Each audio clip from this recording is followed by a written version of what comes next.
Ladies and gentlemen, I'm Tristnal. Good morning. Thank you for hanging out and being part of this. Big K, you're live. Yeah. All right. And I am By the joined way, by the one and the only Jess Way. hey folks, I hope you guys are excited to join us for day 3. I'm dubbing this Zelda day. I mean, we had a little bit before, but this is like this true showcase of Zelda for the Link to the Cube. So I'm excited to be with everybody. I'm diving right in. So Sorry. yeah, no, we're gonna get into it. Yeah, so Tristnal is going to be showcasing The Legend of Zelda Majora's Mask, all mask glitchless on 2-ship. So the category is going to be for those who may or may not be familiar with the game. It's basically Majora's Mask features all of these wonderful masks. So there's something like 30, 36 in total. And you get a various amount of them throughout the game. You don't need to get all of them in order to complete the game, but in this category, we're going to get all of them. Backwalking. Oh, no. That's the best early part of the run. Trying to get the camera working. 100%. There you go. So not all of the masks are needed to complete the game, but for this category they are. A lot of them we can kind of slot into the normal glitchless route. Just makes some of the timing windows a little tighter, so we're going to see Tristnal expertly navigate that, I'm 100% sure. Expertly. Woo. Expertly. Everything one of the nice things... Oh, yeah. I'm sorry. Go ahead. No, you go. Oh, everything... You're the runner, you get priority. Everything in this early game here is all... It's just kind of the... It's more or less identical to the any percent run because it's custodial, right? Like you're just getting the basics, and then it'll be after Woodfall where things really start to deviate. So if you've seen this run like last year, or if you watched my stream at all, you'll be like, yeah, okay, this is old news. I promise more is coming. Yeah, I think it really starts to, like, you really get to start to see it during the second cycle. The first cycle is, like you mentioned, like mostly the same, but we'll be making a lot more stops on the second day. Or second cycle.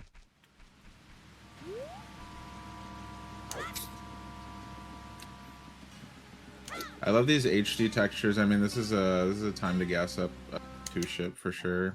Oh, absolutely. So for anyone not familiar with 2-ship, 2 Harkinian, this is the Harbor Masters team making a PC port for Ocarina of Time, and they also worked on this Majora's Mask port. So there's a bunch of cool features. I mean, one that is immediately clear if you watch Tristnal streams is the free cam, so it turns the camera into like a modern controller-friendly experience if you have a right joystick. So it's pretty nice the amount of features that the PC. They're very full featured. So definitely check them out if you haven't. They're a great way to experience the game in 2026. That team is doing more. I mean, they had Star Fox since the last time. They have like a Star Fox port now. They have Star Fox, 64. Mario Kart. They have Super Mario 64, and they have a number on the way, which are very, very cool. So highly recommend checking them out.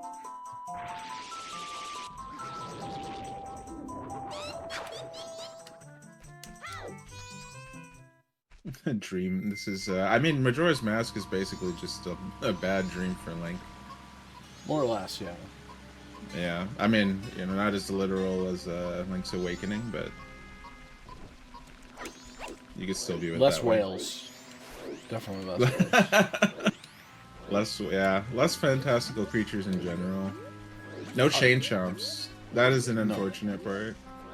And no cool instruments. I'm just putting that out there. Anytime you can That's fit true. glockenspiel into a sentence, you're having a good day. That is a true statement.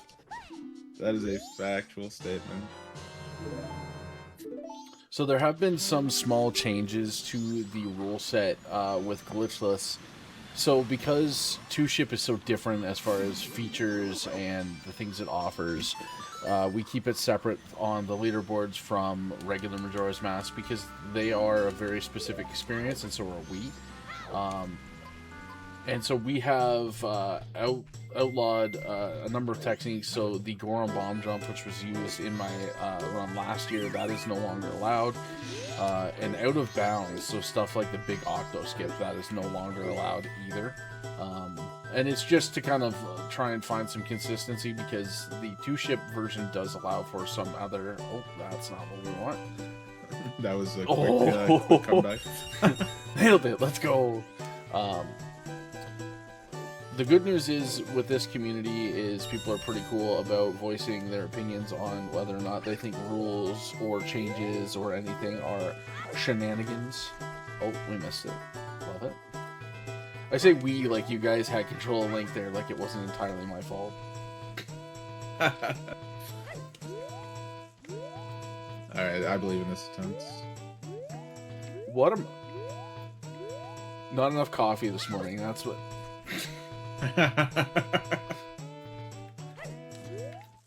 This is a trick that it seems like it's fairly easy, and then you're like, oh yeah, okay, it's not that. Yeah, so actually, yeah, the angle is deceptively tricky, actually. So it has there's like a specific subset of angles that just won't work. Same thing with that roll off. You don't get any, like, Link doesn't jump there, so if your roll angle is off, it does not go well for you. Yeah.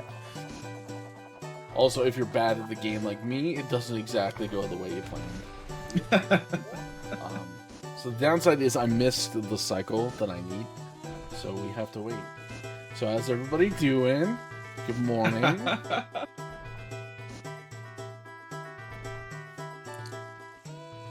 This is my favorite, this is such a weird, like, little ledge grab. Like, it's not intuitive at all from the geometry, how that even works, but... And I couldn't explain if I wanted to why that works, it just does. Yeah, I mean, yeah, that's just a full, like, geometry. Link ends up, like, kind of, like, up-warping because of the way that the physics engine works and the specific geometry of that specific place. It's a little quirky spot. Nice, first try. Yo, let's go. We had to get one trick, and if we're going to get one all run, that's the one to get. Not really. Yeah, so that lets us skip a lot of platforming, which is nice. That is, you know, I hadn't really thought about it in quite a while, but that's like a good 40 second save at least. At least, yeah, at least. I was gonna say that close to 2 minutes, but it's a lot of time for sure. You're gonna see some nice side hopping.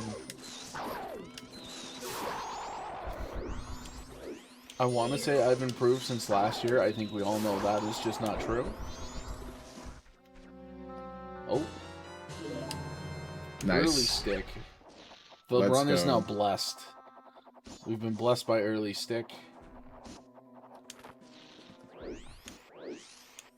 So some viewers might be noting that we did not see like any of the intro cutscenes. You might be like, how are we already like 8 minutes in and we've already almost entered the Woodfall Temple? So one of the nice things about, and there's another one, there's just a bunch of them here. One of the nice things about 2-Ship is that it has like so many cutscene skips. I think like last year, like they added like a whole bunch of cutscene skips. I actually added a couple myself. As part of the big like rando development for this game, there were a lot of cutscene skips added, and it just kind of naturally found its way into like the story cutscenes skips for single player. So it's really nice because it means there's a lot less downtime. There's still, you know, a small amount for some of the more simple sections, but in terms of actual like actionable time, you're always kind of doing something, which is nice. So a big shout out to the 2-Ship devs for all those cutscene skips. Absolutely, and you know, it just makes the run a lot more accessible and respecting of your time. I'm of the belief that if you've seen the story of Majora's Mask, you did that at your own pace, and you know, you were able to experience that. I promise you, while I love the story of Majora's Mask, as a speedrunner, I do not love the story of Majora's Mask. So skipping it is just kind of a nice little extra. to go, yeah, okay, we get it, let's move on, right? Yeah, it's like a huge. I mean, even just the opening cutscene sequence alone is like at least like 4 or 5 minutes, I think. So It is worth noting too that because we skipped the initial 3-day cycle, we don't have one of the items we normally have. that's the bombs. The bomb bag, and I'm actually Yeah. short of rupees right now, so I'm gonna have to go into panic mode to figure out how I'm gonna get 11 more before we get back to clock down. Do a little bit of farming. I will have to. Maybe in the like boss room, you can take a second, or the room before the boss room. I might be able to. Yeah. Either way, the alternative is that I can just head outside of Talktown, hit some bushes, and Yeah. but Do a little bit of classic Hyrule field farming. love it. We're here for it. Yeah. Oh, almost missed that one. No, that one always looks sketchy, but Tristnal never misses, so. Oh, no. I miss all the time. Oh, something cool is that we have enabled power crouch stabs. Yes, yeah, good time to mention it. And that affects all of our categories. And it does affect some routing. And you'll see that with mostly just there with that single stab, and then Gomez at the end of the run. That's pretty much it, unfortunately. Yeah, it's an interesting quirk of the two-ship speedrun because technically we're playing on the NTSC version of Majora's Mask, which does not actually have the power crouch steps, but the two-ship devs added support for it to the NTSC version of the game. Basically, just tweaked it so that it was available again.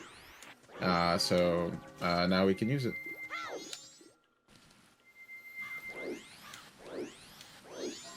Yeah, they're like super optimal.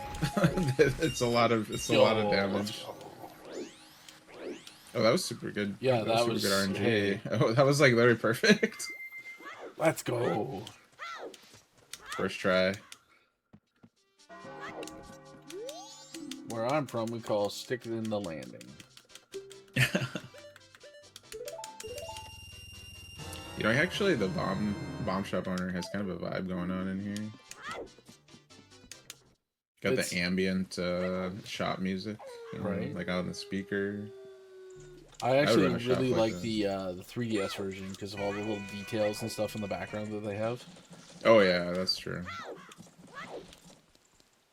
Yeah, maybe we need a mod for the PC port to add a little bit more detail. I would love that. All right, modders, get on it. You heard the man.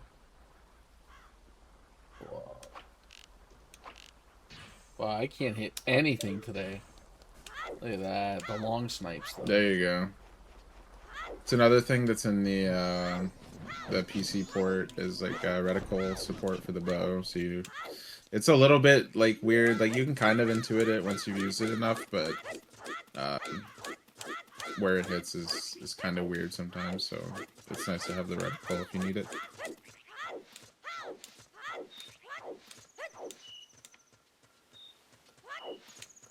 Optimal side humping movement. So side hopping is really nice because it's pretty quick for going up slopes and stuff, depending on like the angle. Sometimes back walking is faster, but if you have to do a lot of lateral movement, then side hopping is really nice. Otherwise, back walking is the fastest way by far to move around the game.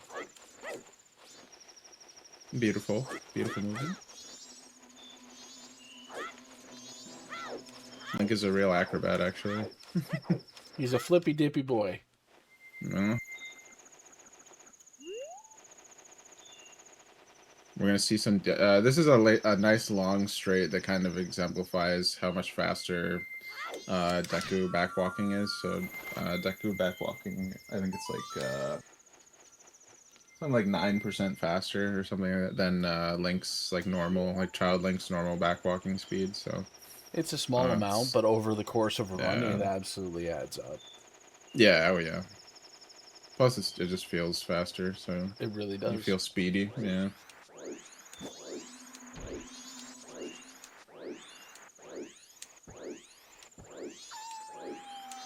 So technically, this part of the if I were good at the game, I could be backwalking this whole area. I'm not, so we're not doing that. Compared to the spin, I mean, it doesn't lose too much time. No, if you're more accurate with the spin, you're going to be faster overall. And that's kind of what I try to tell new people into the community is don't worry about box movement or backwalking or the like. You just kind of focus on getting from A to B as best you can. Yeah, and there are that. plenty of major skips in Glitchless that require like more time, and then you can kind of, you know, as you're practicing, you can spend time working on your like general movement. Absolutely.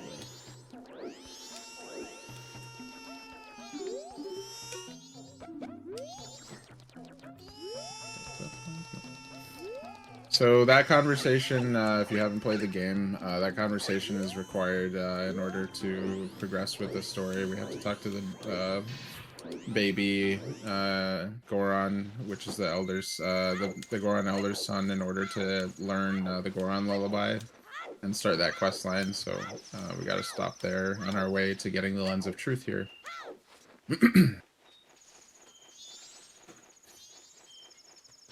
And there's a lot of reasons it's important to be quick about getting the Lens of Truth on night 1, because these platforms actually change position like every day.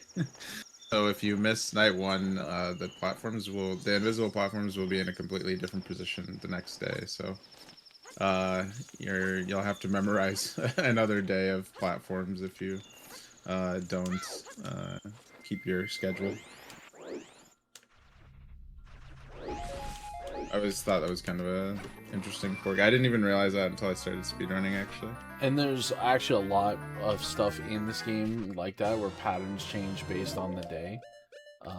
Even beyond that, so that's our first cycle done and dusted. Woo! Now we get to the crazier day.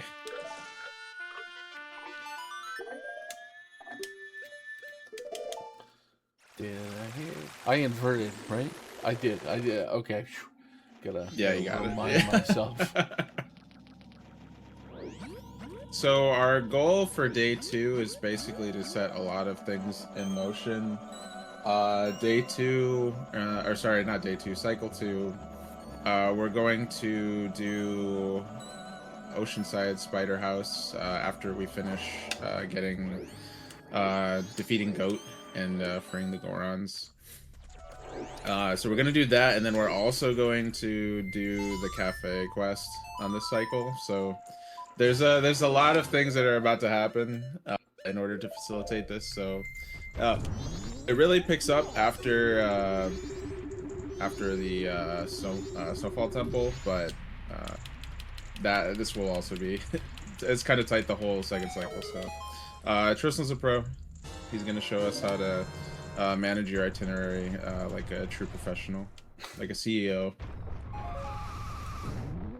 One of the worst parts about Cycle 2 is that there's so much to do, and there is a lot of minutia. And so there's a lot of situations where you can throw the run away in a way that is unrecoverable. So, and a reset, as you can imagine, at this point in the run is... Yeah, like you're gonna lose. We're not talking seconds or you know, a couple minutes. You're losing 20, 30 minutes. So it is a little more unforgiving, like compared to say an Ocarina of Time run, where you're not on a set schedule and then PCs are on set schedules, right? So, but in my opinion, that's kind of why it works. I think it's like the feature of the glitchless runs. There's a lot of thought put into the routing, and it's pretty satisfying to see everything pay off. You know, like you're knee deep in day 2, and you realize like, oh, like look at all the stuff that that I did not miss. Oh, absolutely. Okay, and there's the rest of the song that we needed, but now. So this is the first. This is what I would consider like the first departure for for all masks glitchless. So we need to get the the prime rock roast that's sitting in the rafters up here in order to get the Dongero mask from the Goron in the first area. Aww. Bad luck. It's complete RNG on where, or at least if it's not RNG, I don't know what the secret is. So you're just breaking their chandelier until you find rock meat. You're the worst house guest. Nope. It's 2. You know you're in for a bad run. Yeah, when you're like 2 or 3 deep and you're like, am I resetting? Is that what's happening right now? I think it's worse when you miss a pot. Like when you do an approach and you just miss one and you're like, oh. Yeah. Oh my, no way. I said this run was blessed because we got that early stick and I've just ruined it for myself. Get a little bit of extra magic. Yeah, I gotta wait. It's tight. Oh. Yeah, once you get once a few of them are out, it's actually kind of you have to start timing it. That's rough. Okay, yeah, should be good there. Yeah, that's gonna be clean. Is that our meat? No. Wow. 5. I haven't had a 5 of 5 Dongero mask in months. This is to say this is a piss I off. mean, this is Murphy's Law, right? It's gotta happen now. There you go. I almost missed that. Now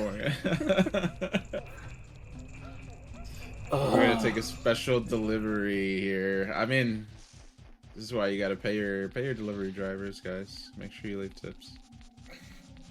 You never know how many times they missed a flying pot. Wow, really? You just gonna throw in a DoorDash ad right there? Love it. I didn't say which one. You're the one that threw in the service. I didn't say anyone. Tip your delivery drivers. They'll bring you your rock meat on a bone. I think Link would actually be a pretty efficient delivery driver. I mean, he's got so many different ways to bring the food. That's true. Can't imagine the food will get there in great shape, but, you know. Sometimes speed is more important. True. Like, he's taking damage to protect your food right there. Like, look at that. That is... Yeah, this is dedication. I'm taking so long today to line up my back steps. Every other day, I'm just snapping to it. I'm like, yeah, I got this. And then I walk into a bridge. Ladies and gentlemen, this is the speed run for today.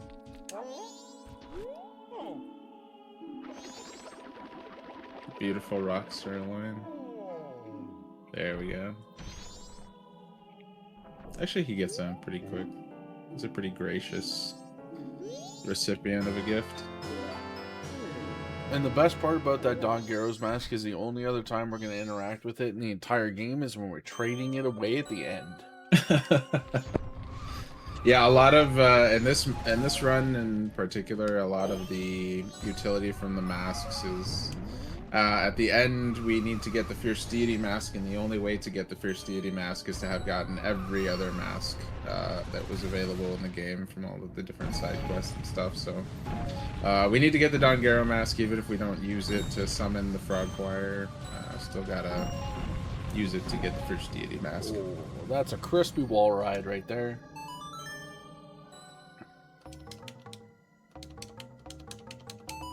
I almost forgot the song. Just forgot who I was for a second there. I'm like, what am I doing? Speedrunning. What is life? Yeah. Is that 5 cycle? That's what threw off the whole vibe. The Dongero meat just made me so sad. The cool thing with Snowhead is that doing it in any percent and in all masks, it's the exact same. Like, we get in here, the route's the same through, the everything in here is the same. So if you watched me do this last year, you'll be like, alright, old hat, I get you. There's some cool skips in here, though. I think a lot of new players, the biggest time saves you're going to see are whether or not you get some of the cool skips in Snowhead. Definitely think Snowhead has some of the more interesting sequence breaks that are in this run. There's a lot of different ways to make it work, and it's really cool, actually. It's a very satisfying part of the run. I'm still a big fan of tunnel jumps. They're simple. They look daunting, but tunnel jumps are awesome. And once you get them, you feel like the coolest person in the room, even though nobody knows what you just did.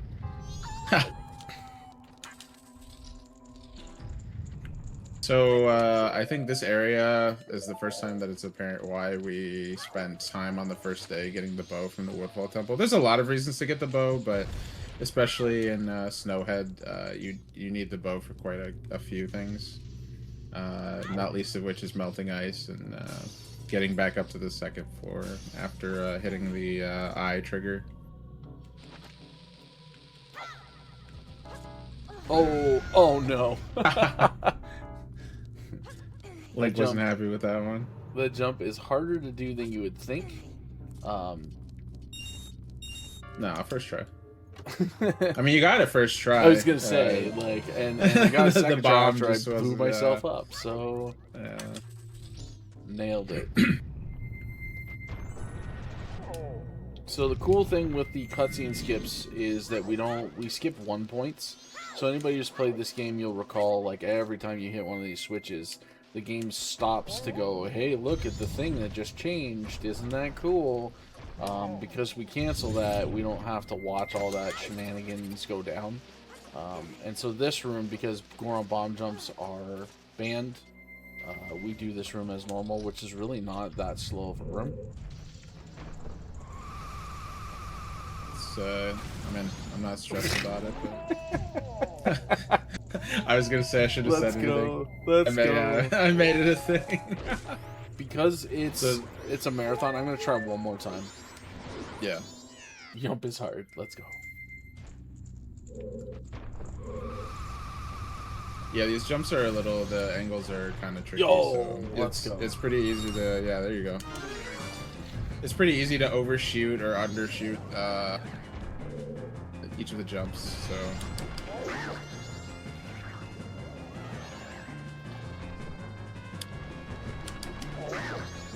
Link rolling up and giving him the fist. Right? Just crotch punching. Yeah.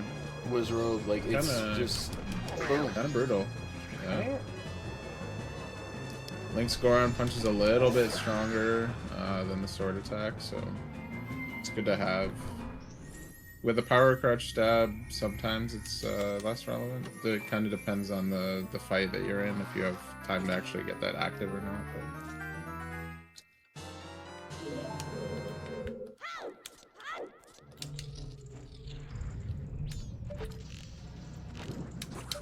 So that right there was one of the cool features that they have in...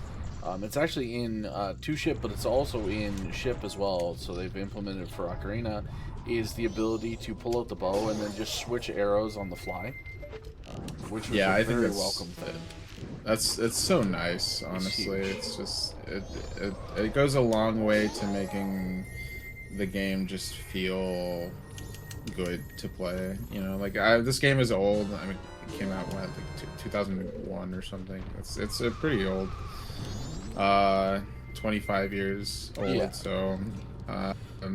But it holds up, and the quality of life improvements that the 2-ship devs have added just make it all the much more fun to play. Well, and that's one of the things that I hear a lot is people go, well, the features and the changes and stuff, that's not what was in the original game. It's not the original game anymore. I mean, sure. And that's the thing, is you could toggle all of these features. None of them are just on, and that's it. So you could play any way you would like, and you know, they've made a lot of effort to bring the game, you know, a second life. So the devs over there definitely deserve your praise, and if you like the game, definitely give it a shot and go check them out, because Harbor Masters is doing some fantastic work. Super cool team. 25 years, yeah, it's... Yeah, it's been a minute. All right. I try not to think about the fact that I played it on release, but Yo, second try. Let's go. nice. So That's that's gonna tunnel skip a jump. lot of that tunnel jump saves a lot of time. For anybody It's one of the who's more not, fun sequence breaks. oh yeah, absolutely. Anybody who's not familiar, this dungeon is. Oh, that was cool. This First dungeon try. is meant to be done by raising and, in some cases, lowering the pillar in the middle of the room. And then you punch out certain parts of it, and it allows Link to cross as you kind of move up. I don't got time for that. You know? Ain't nobody got time for that. Yeah. I almost missed that. That would have been real bad. No, never any doubt. Nailed it. Let's go. Oh, and we got the roll. It's optimal. Mm-hmm. There's cool stuff that happens in this game with the A button. So because the A button is your contextual button, it has priority. So there's return, attack, talk, all that fun stuff. Any sort of interaction that you can have with an item, a character, anything like that, that takes precedence over whatever else you were doing. So I did it earlier in the run where I rolled at the desk where the one of the old ladies was, the potion shop, and then I did it again with that chest. It's a very small thing, but if you roll and then mash the A button will eventually go, okay, yeah, he wants to talk to this person or interact with it, purely because it goes, hey, this takes precedence. And so you can kind of stop bonks and other things through that, so... I don't know if I'm gonna get this. Yeah, so Tristnal's gonna attempt a quick kill setup here. So there's a way to save a good chunk of time on this fight. If you miss it, there are backups or backup strategies that still speed up the fight significantly, but nothing quite as fast as what we're gonna try to create here.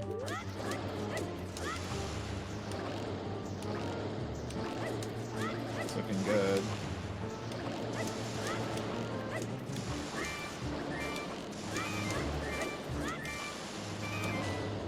Oh wow, I'm surprised that one didn't hit you.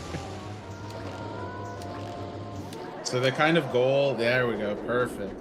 See, everything else went wrong, so that had to go right. That was a little bit of... I panicked. I should have let him run at me, technically. Nah, But that's okay. It is kind of like a weird... So there's like, the ideal with that is you hit Goat with some arrows, and you side hop back behind the wall so that he loses sight of you. And if you kind of just keep doing that, he kind of just gets stuck there and starts taking hits. He won't attack or anything. There is kind of like an intermediate state which we saw where he will attack, but he won't, he'll just stay in place and try to do those attacks. You can dodge them, as we saw. Tristnal got really lucky. I was surprised that last lightning didn't hit you at all, but it worked out really well. So you can still get the quick kill off. It's just a little bit more awkward, but Tristnal's a pro, so he got it. And then if all else fails, you can still use your arrows and chase him down. It takes a lot more time, but still faster than still significantly faster than the casual version of the fight. So fortunately, no backups needed because Tristnal's just so good. the only way that fight could have gone better is if you stagger your last shot and he'll eventually charge at you. And then you shoot him as soon as he begins charging at you, and he will die literally right next to you. So you take about 2 steps forward to collect the heart piece, and then turn right and warp out. So, that is like a 15-second time save, so it is significantly faster.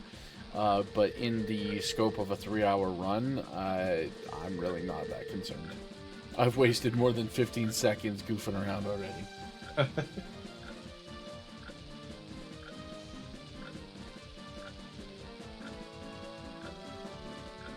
I will say though, the Goron race part that I'm about to do, this is my most hated part of this whole run. I hate it so much. It's so bad. Let's see.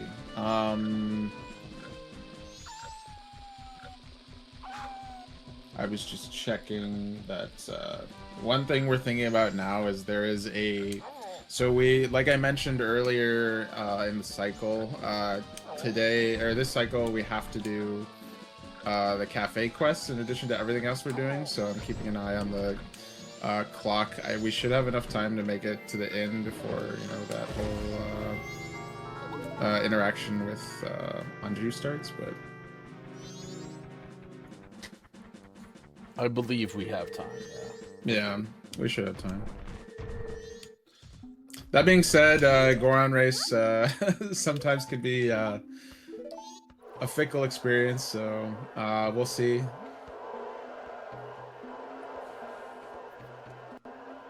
Every time you lose a Goron race, that is at least 45-second, at least, time loss. So it's substantial enough that myself and other runners that I know have, like, this is a reset point or potential. Yeah, this is definitely, yeah. There are ways, so just the way that the physics system works, or like the interactions and collisions with enemies, as well as the rubber banding. Sometimes the Gorons will kind of come up on you.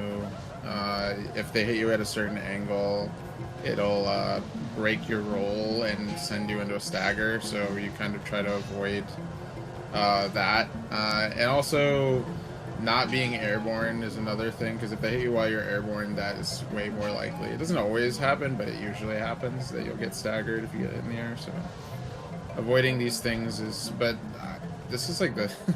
This is the most, that was actually like a quite uneventful race, actually. Yeah, I'll take that. Yeah, where did everybody go? did you? I don't know, but don't ask those kind of questions, man. I'm not, yeah, I'm not gonna complain. I was like, did they despawn? I've never seen such a quiet race after that. Yeah, normally they rubber band so hard that they're crawling on your heels even at the end. That's crazy. We take it. We take it.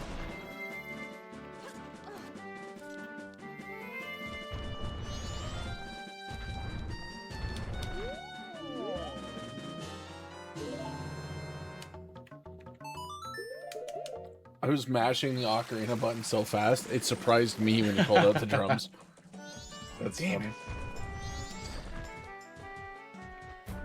So we're a little bit more deviating from the any percent here. So we actually, yeah, I forgot this part too. We're gonna get the cafe mask, which starts the cafe quest line for cycle 2.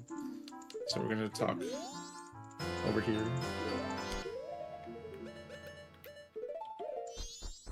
As I run onto the couch for some reason. And then we're definitely on time for... I mean, maybe if we had to redo the Goron race, we could have come back to it. But we're definitely on time for... So the cafe quest line is kind of like infamous, I think, because it's like such a specific and involved quest line. There are a few different specific times that you kind of have to figure out with Anju the innkeeper in order to find and have all the correct dialogues, and it can be kind of annoying to have to figure it out casually, for sure. So we have it planned into our schedule, the speedrunners, fortunately. So the trick is just not missing any of the deadlines, because if you miss a single deadline, that's it. You have to redo the whole 3-day cycle. So fortunately, that did not happen. We're on track. There are absolutely more reset points in this cycle at this point than any other point in the run. It's insanity. Yes. Yeah, cycle 2 is packed. We are putting a lot into cycle 2. It's a nice 1-point cutscene, it's good. All right, time for everyone's favorite horse. We're gonna pick up Epona here.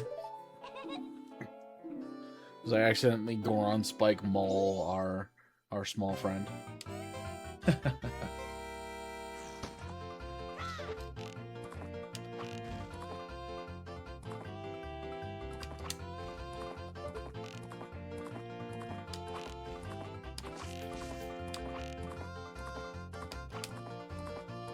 Yo, snipes.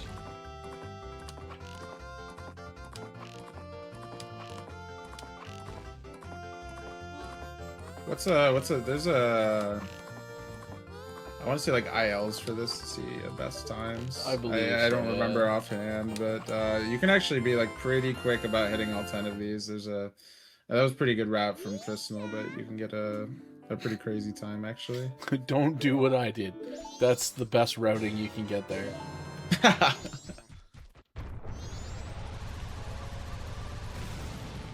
So in addition to the Goron race being stupid, the Gorman Brothers race is not. It's not any Yeah, that's better. another one. I'm gonna go safety because oh lord, I'm gonna go some safety strats here because fences in Epona, even during Ocarina's time, it's not like she ever really liked to jump fences, and it honestly it feels worse to jump fences here than it does in Ocarina. In my opinion, it's awful. Yeah, sometimes it doesn't. That's one thing that maybe two ship devs have to add better opponent jumping, but Just moon jump the over. Gorman Brothers will. Yeah, that would be nice, right? Just kind of just give opponent a jump button. I mean that technically that solves the problem. It really does. I don't know why they didn't do it. It might add some other. I bet it's really easy to go out of bounds actually with that. Actually, yeah, thinking about it. It would have been a QA nightmare for them. They're like play testing, and the play testers are like, yeah, so I voided out here. Here, consider doing it here. Normally, I Here we jump go. over those fences to the right, but I'm not playing that game right now. Yeah, no need.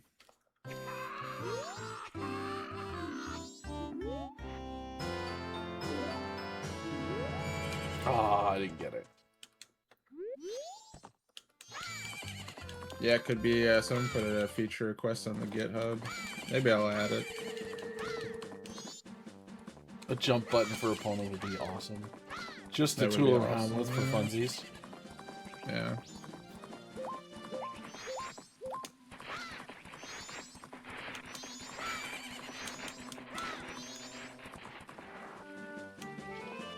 Sorry, It's pretty opponent. cool, actually. Yeah, we leave opponent. Unfortunately, Goron rolling is just optimal. It's like easily the spike roll is easily the fastest method of movement in the entire game. It is doubly fast as back walking. It's an 18 speed versus back walking's 9 speed with Deku Link, and Link's 8.25 speed with his child form. So whenever you can, we love Epona, but nothing is faster than a big roll on spikes.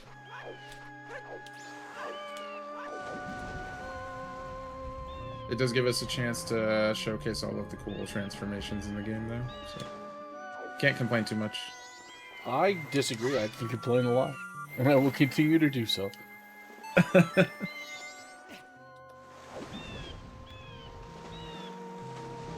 The good news is the Pirate's Fortress does have, it's a lot of running back and forth just by virtue of what you need to do and to do everything in the time frame that we want to do it in.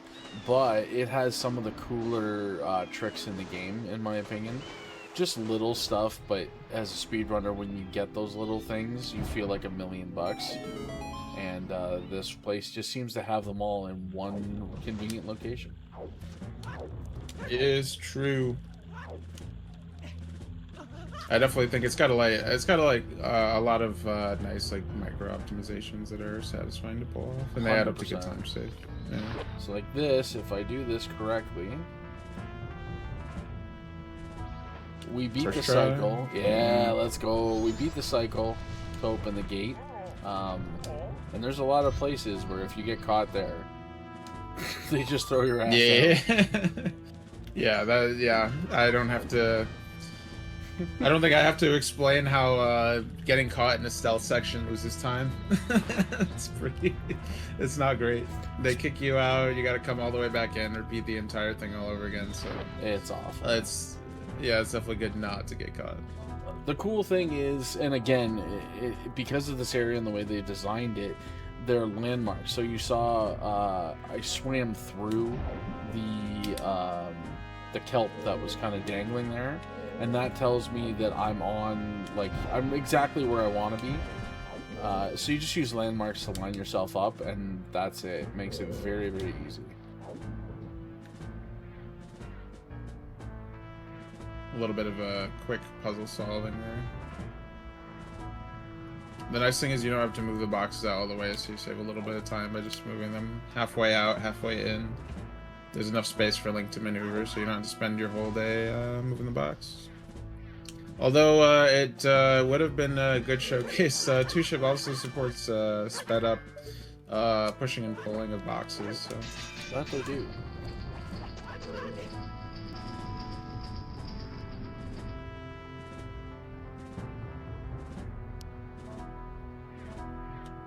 Pirate's Fortress's first go-around is really about getting the hook shot. We will be back. Actually, this isn't unveiled. No, we still need the eggs. I had to think about that for a second, but... We'll get one egg this run, and then we'll come back. Yeah. So we have to come back for all of the eggs in order to unlock the Great Bay Temple.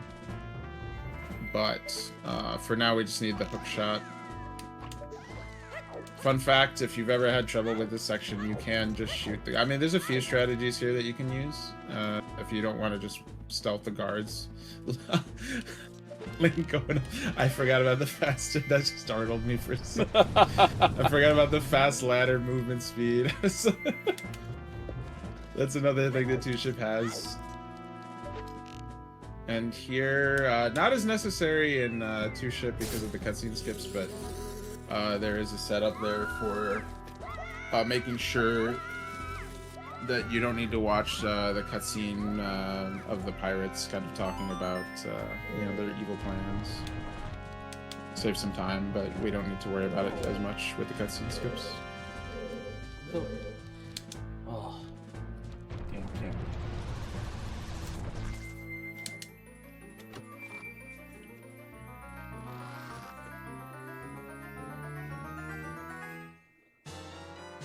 So have you seen the routing for any percent glitchless? This area is like this kind of like section, now that we're past the Gorman Brothers, is a little bit the same. One thing that we're going to do extra now is, I believe the spider house is up next, right? After we drop off. So we're going to go through the spider house. We have to do that in order, and it has to be done on day one. It cannot be done later than day one, and it's already almost nighttime, so definitely the schedule's a little strict. By night one, we have to complete the Oceanside Spider House in order to unlock the adult wallet, which is essential for getting the next upgrade from the banker in Clocktown, which is the Giant's wallet. We need that because the all-night mask, which is one of the last, I think that's like our last stop. Yes, sir. It's 500 rupees, so we need to be able to get that mask, and we need to finish this entire Oceanside Spider House in order to accomplish that. So, just a small little optimization there. I jumped off the back of the lab and then just swam out into the mist. That's called voiding out, and that's going to be used at least 2 more times. It's useful because it resets you to certain spots. So the one place I'm going to use it as Pinnacle Rock, and it resets you at the entrance of Pinnacle Rock. And then obviously doing it there allows me, because it just puts me right on the beach, and that's much faster. Even though Zora swimming is quick, it just puts you right back on the beach, and then you roll about your merry way.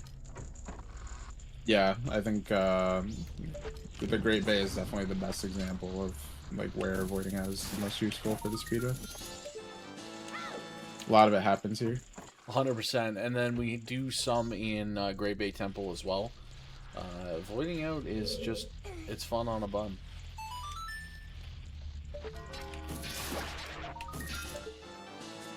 So for those unfamiliar with the spider houses in these games, I mean, this is there's 2 of them. We don't need to do the other one, which was in Woodfall.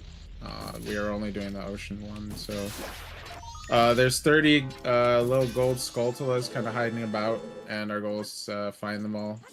And we're gonna get, like I mentioned, we're gonna get a little prize for doing so. Actually, fun fact, we do both spider houses in this room. Goody. Oh, yeah. Oh, goody. And in fact, this Oceanside spider house is very straightforward. The swamp spider house sucks. I hate it. I hate it so much. So I wish. What makes it worse? There's a lot of spiders that move, and the devs thought it was a great idea to put spiders that cling to walls in tall grass that you can't see into. Oh, that's true. Yeah, they did do that. It is awful.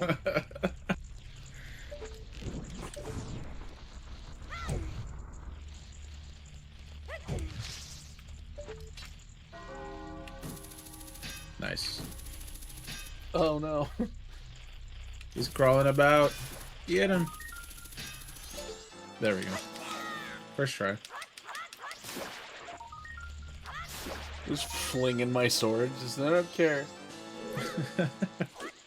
You gotta do it, otherwise it's actually really easy to take damage from these guys, like while you're trying to kill them, so.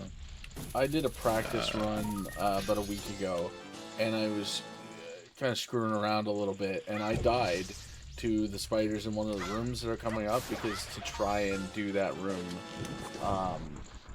like reasonably quick, you kind of need to be like running around a bunch of them while they're alive. Yeah. For a moment, and that was just, it was a real dumb decision. I hate this game. No. Alright, okay. I wasn't sure if you needed a jump slash with that guy or.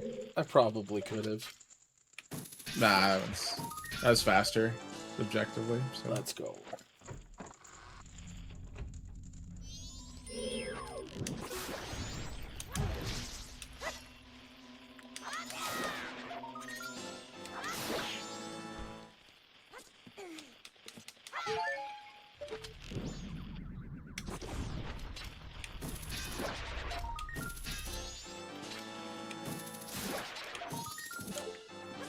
There's a lot of clutter in here. I'm not sure why that guy from Clocktown wants to stay here.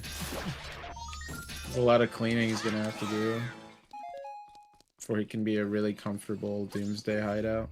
That's true. Think of all the treasures. And spiders. Yeah, well, Link is cleaning out the treasures. I mean, to be fair, he's cleaning out the spiders too. But yeah, but if they were there once, they could be there again, and that's a no-go for me.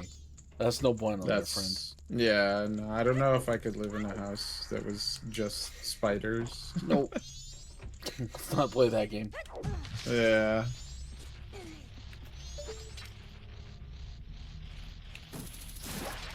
So the cutscene was skipped there, but there was 3 Skulltulas hiding in the chandeliers above.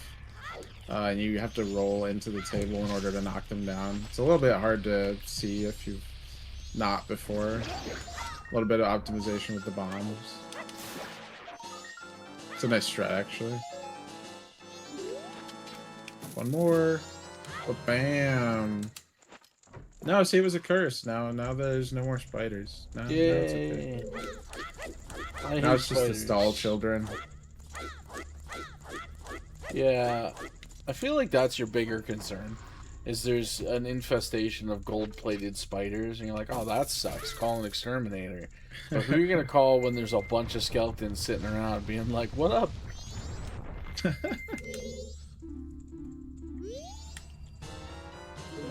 Thank you very much. So that's the adult wallet. That's gonna let us get this that first upgrade, and then we also earn some gold dust. as part of the race. So eventually we'll trade that in for some cash that we can deposit to get the Giant's wallet. So this is the part where if I screw this up, we're about to have a real bad time. No, we never screw things up. And I got the key earlier and pretended to be that poor Goron that's sleeping outside. Which normally you don't need to do. And it's technically a small couple seconds loss, but I just like to go in the front door instead of having to go Deku Link into the top. So, you know, choose your own adventure, I suppose. It'd feel a little bit more like a proper guest that way, you know? True. As you're kind of sneaking in, it's like... Yeah, Link shouldn't have to do all that. He's out here saving the townspeople, you know? Of course. So everything that I do right now, though, has to be relatively quick because we have aliens in 3 hours. And in 3 hours, I lose aliens, in fact. So less than 3 hours. It's a good thing we have the spider house out of the way. Yeah.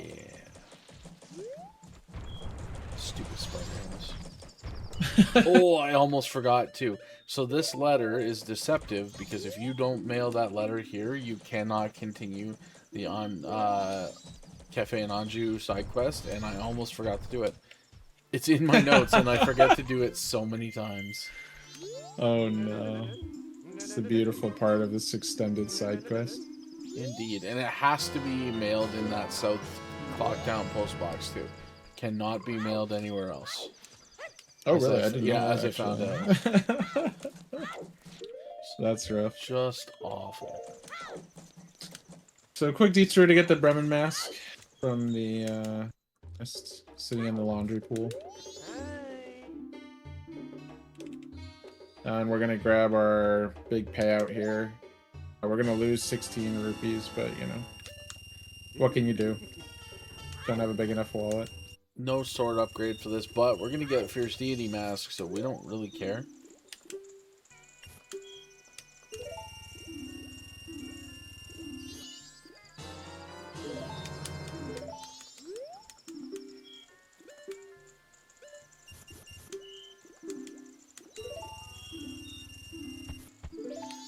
Only meant to take out 30, but whatever. Oh, no. He loves to steal your roll. Right? Yeah. Like jerkbag. Come on, man.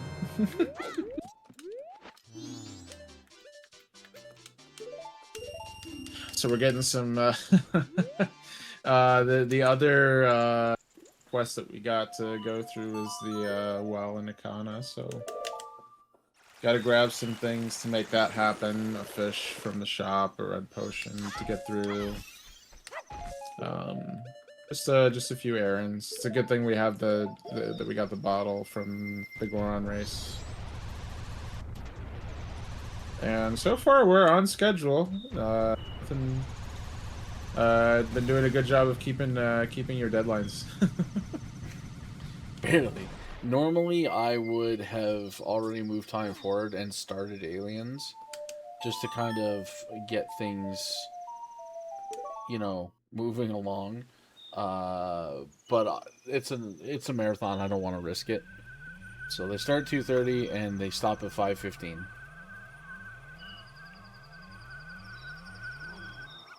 While this goes, I'll mention one nice thing that is present in the 3DS version is being able to go forward in time to, you know, more arbitrary parts of day. And two ship added. I think that was last year for sure. It's been a while. It's been in for a while. Absolutely. But two ship features that enhanced. Forward in time mechanism that the N64 version did not include, so it makes things a lot nicer. You can go forward to a specific point in time so that you don't have to spend a bunch of time waiting around or anything. You can just quickly action. So Tristan's gonna hear that dog behind him. The dog will bark at the nearest alien, so it's a good, you know. It's a good measure if the aliens are getting a little bit too close to the bar, and that one likes to sneak up for sure, so.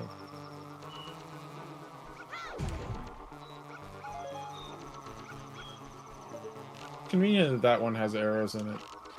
Otherwise, you'd have to go to a bush or something to get more arrows. It'd be a little bit of a time loss. Oh yeah, that's... Well, yeah. A time loss in the sense that the aliens would be really uncomfortably close to the bar. Perfect positioning. So Link has a great vantage point from over here. It's pretty easy to quickly see where the aliens are at. Make sure that none of them get past you, and make sure that the ranch stays safe. The cinematic, if you lose this, is actually kind of freaky. They just abduct cows and stuff, and then Romani's just taken too. You're like, well, that escalated. Yeah. Yeah, this is a... The game is not afraid to be dark, to be honest. No, it's really not. Yeah. So that is one of those unrecoverable things. If I screw that up somehow, like, we've all done runs where you screw around and, you know, you're like, oh, damn, I lost that. Yeah, if I lose aliens, the whole run is over. We need that bottle.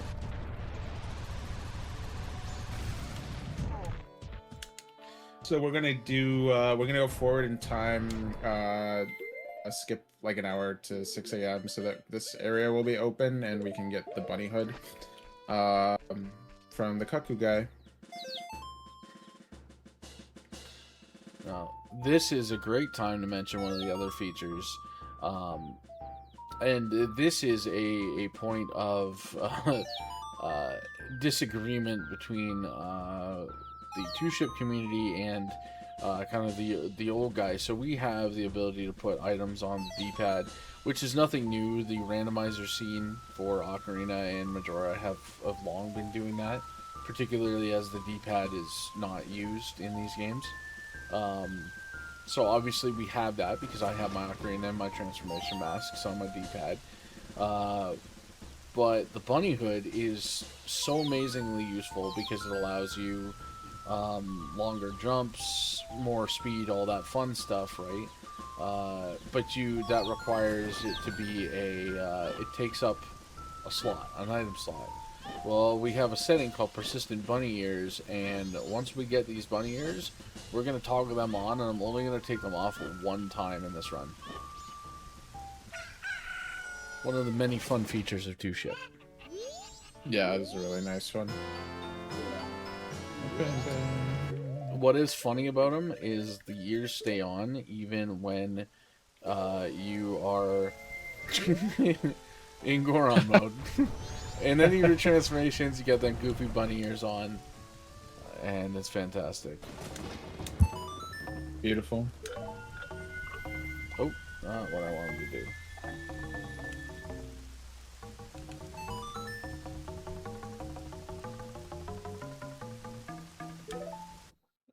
Alright, we're gonna do the next parts of the, well, first we have to do, we're gonna do, Kremia's, trip to Clocktown. A certain pair of masked ne'er-do-wells tries to interrupt the way. It's anyone's guess as to who they might be. It's not clear at all. Just two random strangers. Wearing masks, and it's a whole thing. Don't worry about it. Riding horses.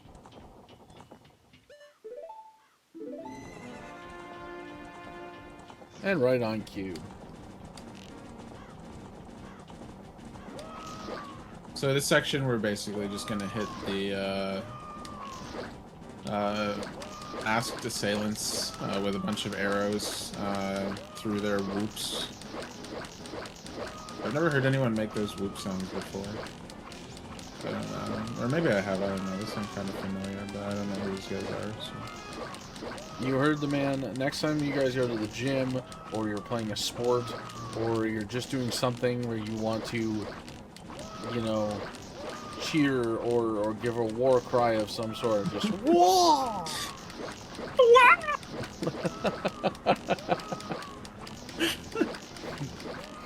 Well, we've lost all credibility. All right, thanks for coming up to Link to the Cure 2026. Appreciate you guys. See you later. What the? Oh my, he's standing on yeah, the... I didn't not even realize that riding locked in anymore. so hard. I've never seen that. He was Jesus. like standing on the stirrups. So I'm done, man. I'm done. All right, and that's that. So we're going to get from this one the lovely Romani's mask. It allows us to go into the milk bar, and there will be one more mask that we're going to need from there. So we need to get that in order to get another mask, which is a fun theme that you might hear me say a couple times. So that letter we delivered earlier, if I didn't do it, this door's locked and I can't get in here. And you can imagine how many times I've done practice runs and I come up to the door and I'm like, oh, god damn it. All right. Still letter. I'm sad now. It's rough out here. It is. For people that don't read their own notes. I have it bolded too. Like there's nobody to blame but myself. Don't miss this one part. Yeah. Nothing like disparaging yourself in your own notes. Are you stupid? Can you not read? That's why you need text to speech. That's I do. I Yeah, really do. You can trigger it based on the time. Yeah, why not? that has to count as cheating. I don't know. Maybe. maybe not. Maybe not. Just to say. So this part of the run is a part. It's kind of like Snowhead Temple, where there's some cool little tricks that you can do, and it's just I have a fun time with it. Now that we're more or less out of the woods for the real tough stuff, it does get a little time crunchy near the end of this 3-day cycle, but that's no big deal. No. I was just saying, get back out here. Yeah. What are you doing? Look at this guy. We are going to do a cool skip called stalagmite? Stalactite? I don't know which one it is. No, it's Smite? because okay. no, it's might because might has the M, and the M the spikes they go up, so you can base it on the M. Yeah, see, I'm learning stuff here, guys. Yeah. That's how my wife taught me that one.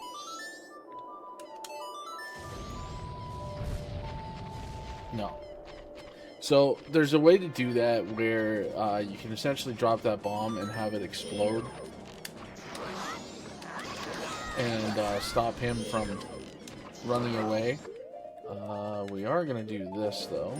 Yeah, this is another area where you get bring out the stick, get the power crouch stabs in. Power crouch stab. Save a lot of time doing a lot of damage.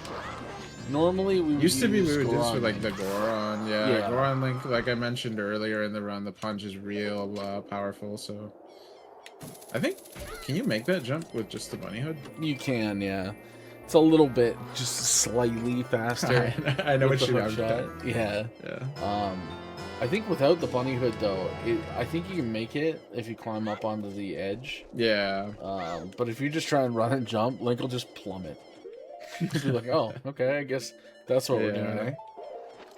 So, again, because Bunny Hood is now persistent, we wear it with every other mask, which is just hilarious. So, the interesting thing that's going on here, so actually, the Song of Storms was only meant to be available on day 1, but if you jump across this gap using the... It's a little bit tricky, but okay, this slide here. Yeah, I thought that grave might be stay open, but I guess not. Yeah, apparently they get to destroy it multiple times. So if you make this jump with the stalagmite, see, 5th try is a try. No, that was the 4th try. I predicted the 5th try. Yo, there we go. I called it. Yeah. See? I guaranteed it. It's like calling a shot in pool, right? Yeah, you gotta believe. Yeah, you gotta believe. Believe in yourself. You just gotta believe. You know, I agree. We should never do that again. Just so. But yeah.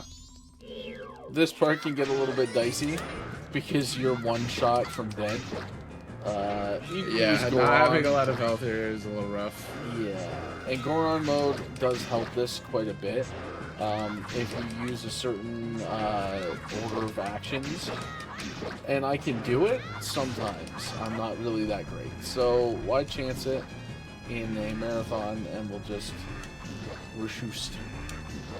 Yeah, no, I have to get a game over and see, because so if this isn't completed by, well, now we're good, but actually if you died you might not be good, so you won't be able to access the Song of, I mean, you're not supposed to be able to access the Song of Storms after day 1. Here with Stalagmite Skip we can access it up to day 2, but after night 2, like you cannot reach it. You have to reset the cycle, so Yeah. it's extremely important to get the Song of Storms before night 2 ends, or else you're just kind of cooked.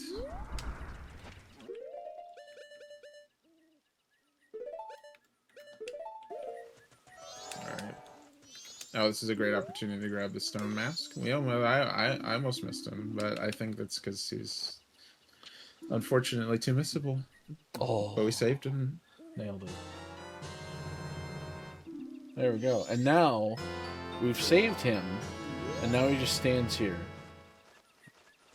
just doing whatever that is. You know, I'm gonna say living his best life. That's what I'm. That's a good way to put it. Yeah. Right? Really, what else can you want? I wish I could spend my days just gently hoisting a spear into the air. That's my goal. I mean, don't let your dreams be dreams, man. Just head to the Ren Fair or something and pick one up. Pick one up. Oh, nice weight. So, cool thing with this game is when you swing your sword, Link will never actually fall off of a ledge. It's actually a principle that is massively used in one of the coolest glitches in the game called ISG, Infinite Sword Glitch. And it means you can't fall down ledges and you can't do other sort of interactions. It cancels it.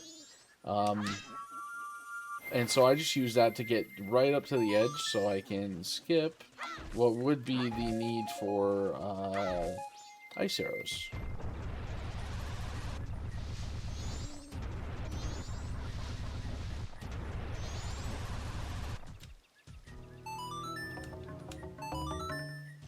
Yay, we're all good. Let's get the math out of here.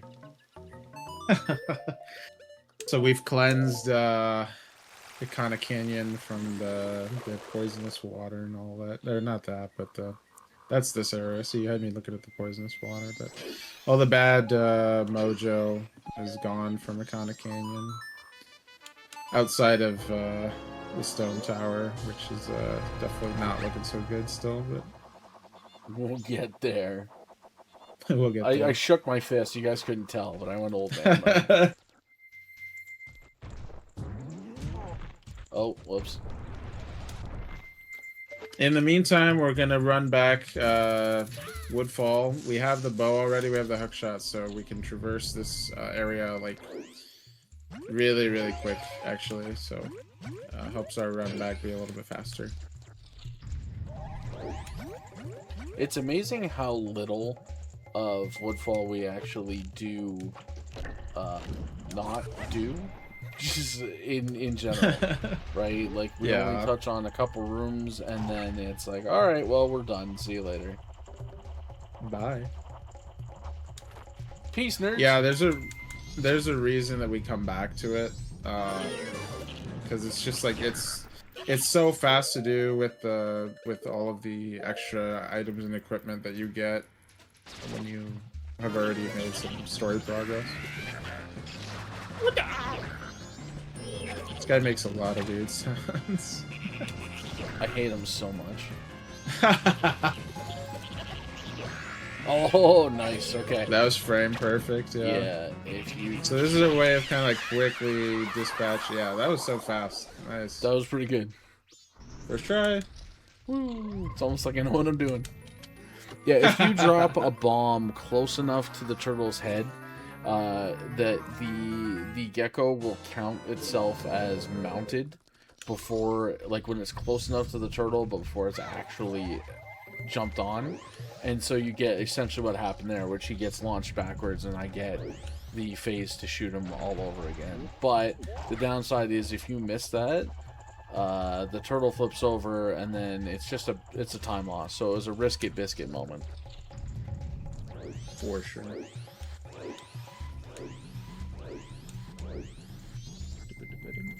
You know what's crazy is with bunny ears, doing any sort of movement stuff outside of a Goron roll is actually a you're moving slower. So I don't know what I'm doing. Yeah, that's true.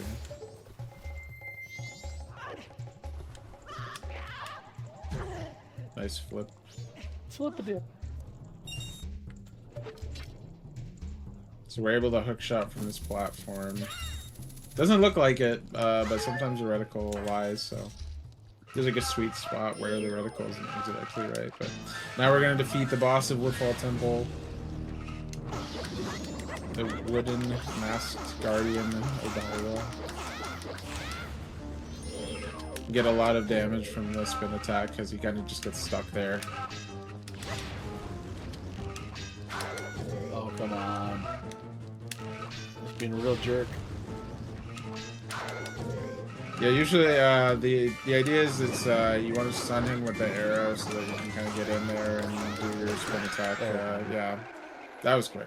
Yeah. The biggest concern is that he has a weird transitional phase where he jumps away and like summons bugs and fire and all kinds of bad stuff, and we don't want any part of that. That's bad juju. No thank you. Go away, please. Yeah, even with the cutscene skip, like, which it's like awful. I don't think it'll. Yeah, it's still bad because it just like you have to deal with all the ads and it just loses a lot of time. So we are focused on making sure that that does not happen. And it was a success. Yay! Good job. Call us Mario because we're here to save the princess.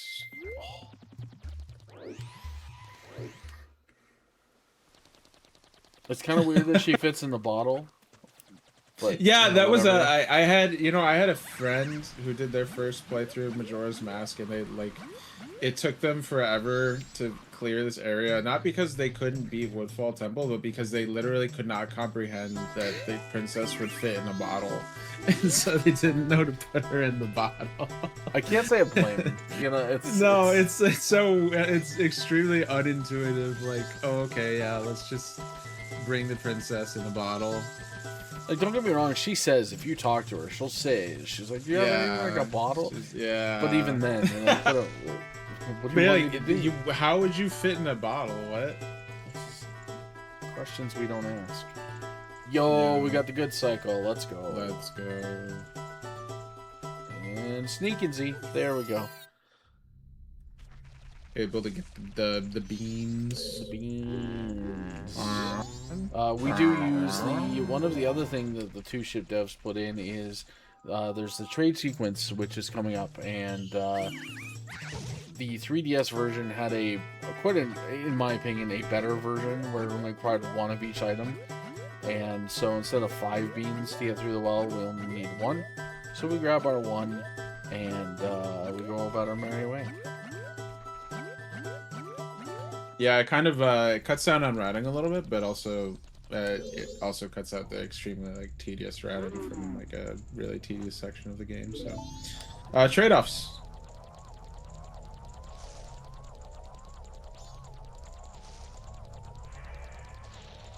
That's something nice that like Tristnal mentioned it earlier, but like Two-Ship really lets you, like play whatever version of Majora's Mask you want. Like, do you want to play the exact recreation of the N64 game? You got it. Do you want to play the 3DS version? You got it. You want to play like a mixture of the two? You got it. It really is wonderful, and I will say, as much as we're over here inflating the devs, but they deserve it. And they've been really cool about hearing people out for features, and a lot of times, even if the devs are like, we're not super pumped about that, but if you put in a request, when they get a chance to, they'll put it in. And there's been a lot of work from a lot of devs to put in real simple stuff all the way to some really advanced things. And you know, just shout out to those guys because I am not a coder. I don't know how to do any of that stuff. And you guys have made this such a wonderful game to run. From a speedrunner standpoint, right? It cuts out all of the things that make me go brr. So thank you to all of you coders out there. You guys are doing the work that I can't. I never realized that this room was above the first room. I've never looked down like that. That's crazy. You know, it's nuts because I only noticed that myself recently as well. Yeah. It's like, oh yeah, I've never. okay. The cool I think it's a thing, benefit of the extra render distance in the camera. 100%. The cool thing too about the bunny ears is it makes this entire race faster. Because just like Dompe in Ocarina of Time, you can't ever actually like stay ahead of him. He'll always catch you. Yeah. So yeah, where was I supposed to go here? Kana. Kana, let's go. Oh man. Don't forget to grab the stuff. The stuff with the guy in the face. Let's go. Yeah. So this is the one and only use of the stone mask. Or put that on because the stone mask makes you completely imperceptible. So you're just gonna run past Pamela. She's not very attentive with the stone mask on. No. But the Gibdos can see you for some reason. There you go. And we're gonna need that Gibdo mask because now we go here, here, Yep. and here. We're prepping for the well. Let's go. So this part is honestly, it's kind of a maze. The funny part is the well offers you literally everything you need inside of it, because there's all kinds of different areas to go to, but we don't got time for that. So we put on our Gibdo mask so the Gibdo daddies don't yell at us, and then we give them exactly what we need as we go through. Yeah, it saves a lot of time to not have to, because otherwise you've kind of got to go through some secondary Gibdos, and it just loses a good chunk of time trying to go through all the rooms and finding the stuff that they want. And oh, it's just it's a pain.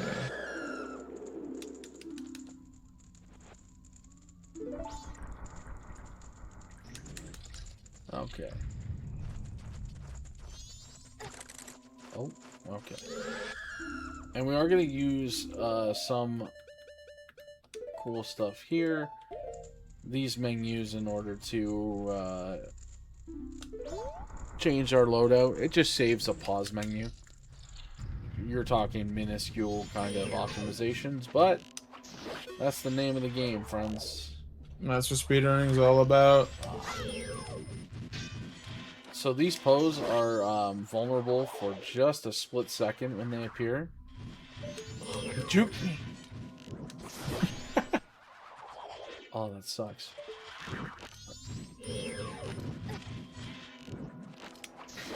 Oh no, I'm off my timing now.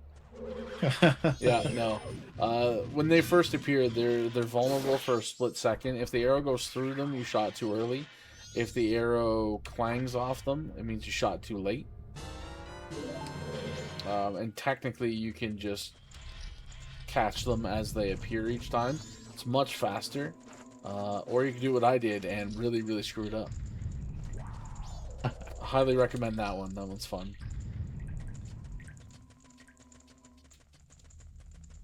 Correct me if I'm wrong, I think that's the only place to get a big Poe in this. I'm actually maybe in the oh, I forget if you get the soul and the graveyard.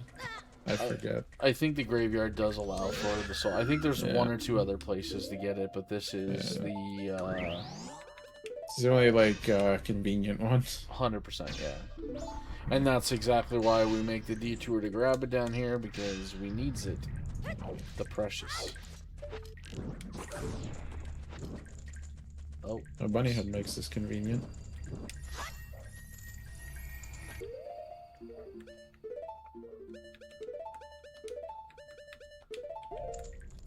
Just quickly menuing.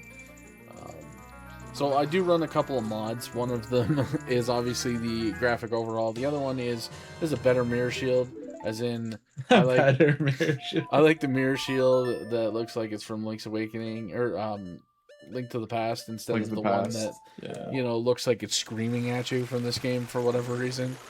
So yeah. And then there is one more mod, and you guys will see it at the end. just remembered, yeah. It's gonna be good. I just remembered. It's gonna be good. I can't believe there's been no occasion to see it so far. No, I haven't That's really stopped, funny. so it's okay. On purpose. Good. I think everyone will get a good laugh.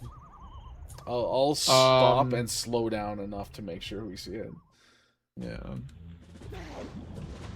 I think for me the best mirror shield's probably from Wind Waker. That's my favorite, but maybe that's just my Wind Waker bias. Honestly, Wind Waker with the blue trim on the mirror shield. Yeah.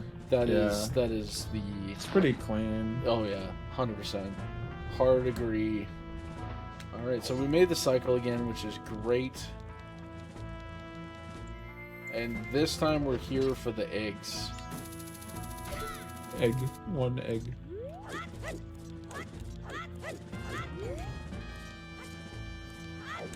Save a little bit of time with that ledge grab. Very nice. Nailed it. Okay, so this is fast, but if I miss this, then we roll right off the edge. Okay, we're good. And here's another example of some of the cool, the cool tech that goes into skips and stuff here, because Pirate's Fortress is much like Gerudo Fortress in Ocarina, a little goofy. So we use a jump slash there to bounce back and get into a door that you're not supposed to from the wrong way around. Yeah, that's a huge sequence break because it saves an entire fight with one of the elite Pirate Fortress guards. So, indeed. Yeah, that's a big time save, and also just looks cool. I love the jump slash like wall kicks. Absolutely. Oh, okay. It's well, basically a wall jump if you think about it. 100%. And everything is everything if you don't think about it too hard. Oh no! Whoops. Okay. You might have retracted it a little early. Listen, some men experience retraction in their older years. Don't worry about it. It could happen to you. One of the rough signs of aging.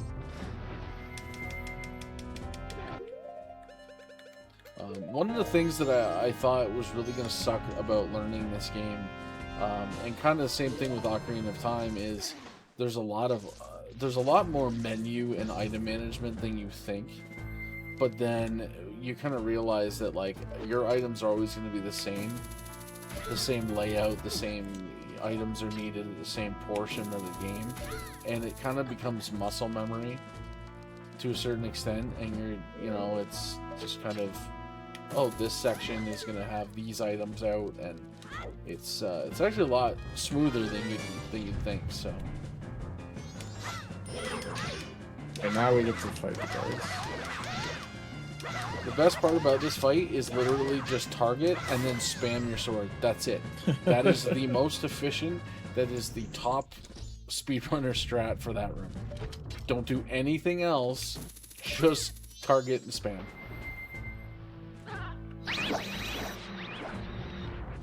I think you killed the skeleton fish. I think I may have. Right, so that's gonna be all of the Zora eggs in a pirate fortress. Very clean. And instead of dropping those eggs, it's back to clock down. Yeah, we gotta get more more scheduling in. So we gotta pick up another mask.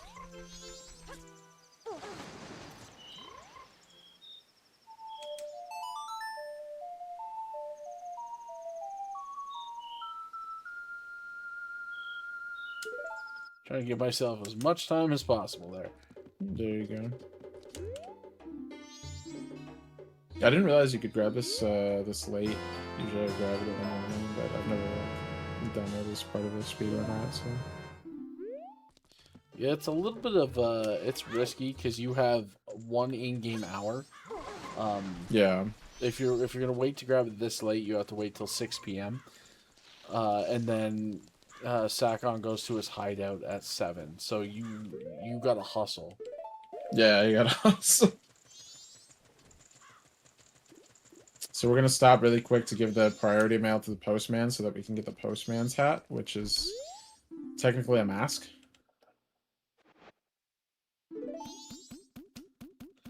Wait a minute, did I miss something?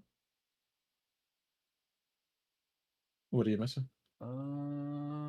Making I sure. don't. Did I miss?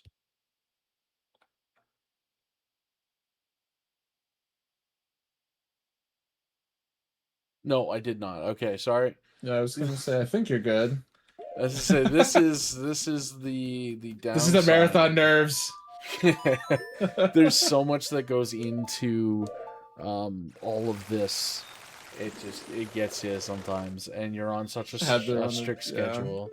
Had to run the checklist. No, you've got. I was gonna say like I was double checking. You know, you got all the masks you made. All the should be good. It was the milk bar stuff that I thought I missed. Okay. Mask, No, mask that's and whatnot. that's next later. cycle. So we do use the stone mask again here because Sakon runs like a sack of turd to his hideout here, and he's kind of blocking like all of it. Yeah. So if you don't run with the stone mask, he'll see you as you run up, and as soon as he sees you, he makes a break for it.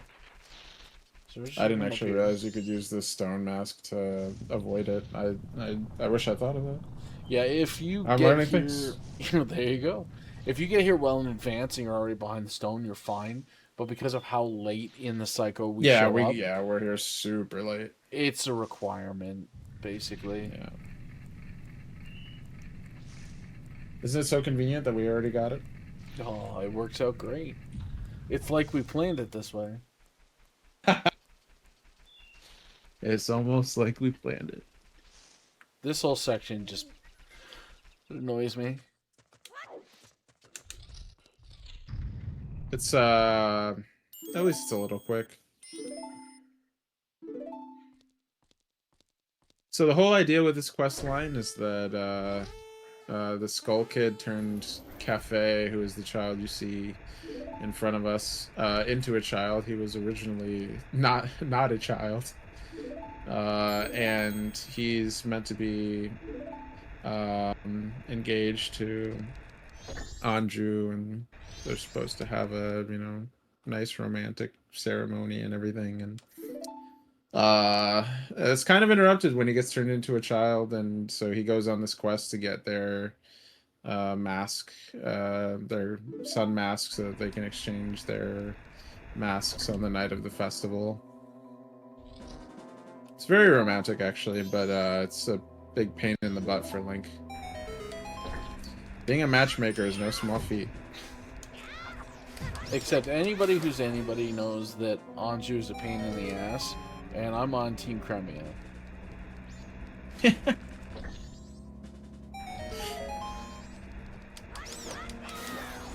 Just as well, Anju's taken anyway. I ain't no homewrecker.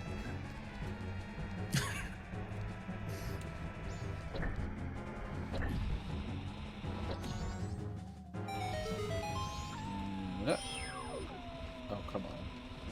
Really? Yep.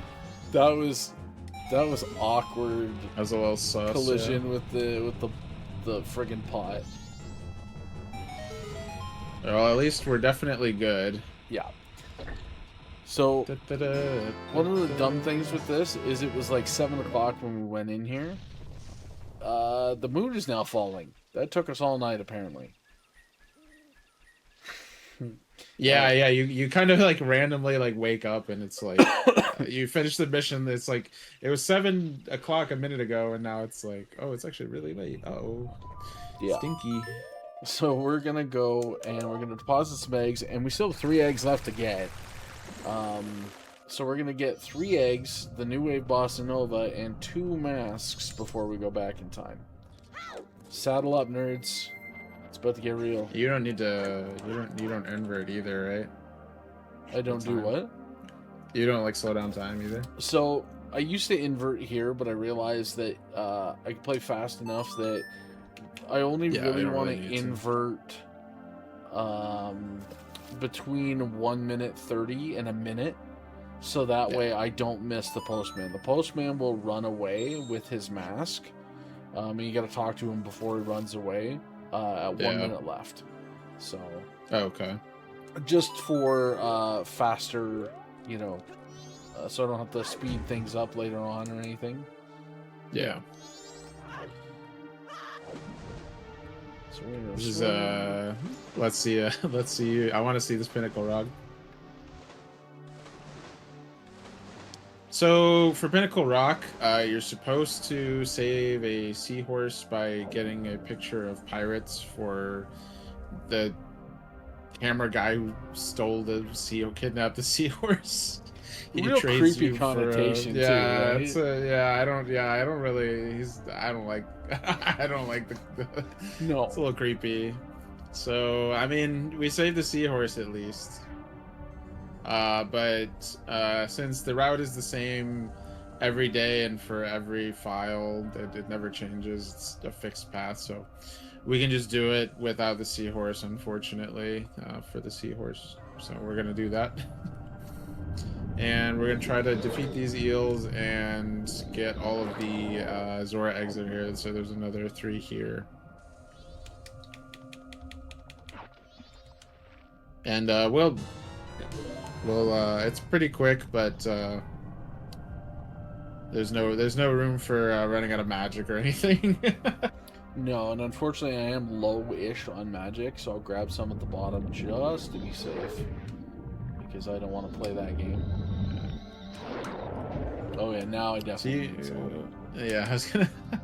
I mean, you can kind of. There's like you can like kind of stand on the edge of the cave and use the Zora fins, but it's so a lot slower.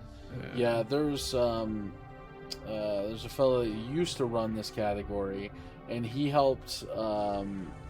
He wasn't a fast runner. He was a relative beginner, but he did help get some strategies like the jump slash. He helped set up the better jump slash setups in Woodfall and whatnot. So it'd be nice if he came back and ran one day, but unfortunately he's gone into the ether.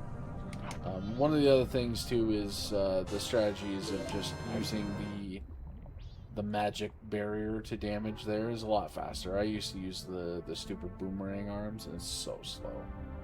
Yeah, it's a lot slower. I mean, the magic the magic damage is good too. So this is now our goal is to void out. Yeah. Yep. The void out is one of those things where you feel like a badass when you do it for no other reason than, look, I went to the edge of the map. What a champion. So there's void out all the way back to the entrance, and then we void out again on the other side of the pinnacle to appear at the beach. And you're basically there. We are in it to win it, friends. And I might not even need to slow down time, because time doesn't drop while we're dropping the eggs, so we should be okay. Let's see if you can learn the new wave Bossa Nova. Sometimes I'm like, I can't find the spot to stand in to trigger the cutscene. Oh, it sucks. I hate trying to play this song too. Yeah. It's the worst song ever. No, it's the best one. Alright, one more egg. And now we'll be able to learn the new wave Bossa Nova, which will let us into the Great Bay Temple. And then all of these eggs will be cursed to wait until Link finishes his grand quest. What a way to spend your last minutes on Earth, too. Big angry moon's about to crash in. You're like, I'm watching eggs hatch. How are you doing? The miracle of life. Get it. There we go. Maybe Bossa Nova.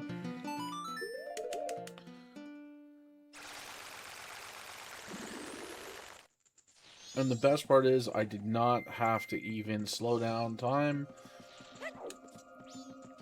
Even with This the is, slight slowdowns. There we go. Look at him, he's so happy. Oh, he is exceedingly happy. It's one of the better storylines in my opinion with the postman, because he's connected to everybody else and he's duty bound. Hint duty. It's true. way to ruin this like romantic moment. Entered the door, made a poop joke, and then just sat there staring at us. What a weirdo. I'd expect that from Link, but come on. Oh, I'm sorry. I'm sorry, Link to the Cure. I've ruined it for everybody. I'm so sorry. Right. Although I will say, if you're enjoying our shenanigans, you just wait till the next run. There's a lot of shenanigans to be had.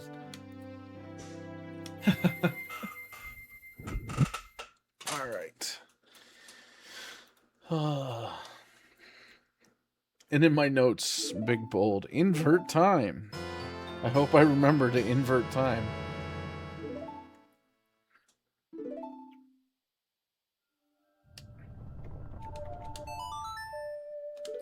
All right, this is our third and final cycle.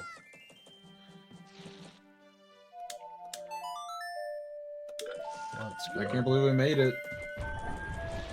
We made it past. Yeah, we survived. Yeah, we survived cycle 2, which is easily like the. That's where all the fun happens. Yeah.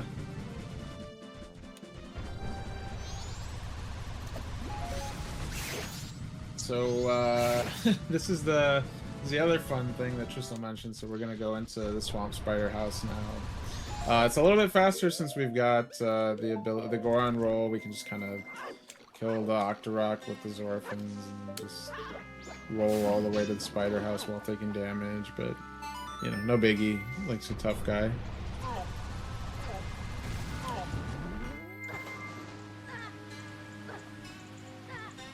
Not that tough. Okay, there we go. Nailed it. Nailed it.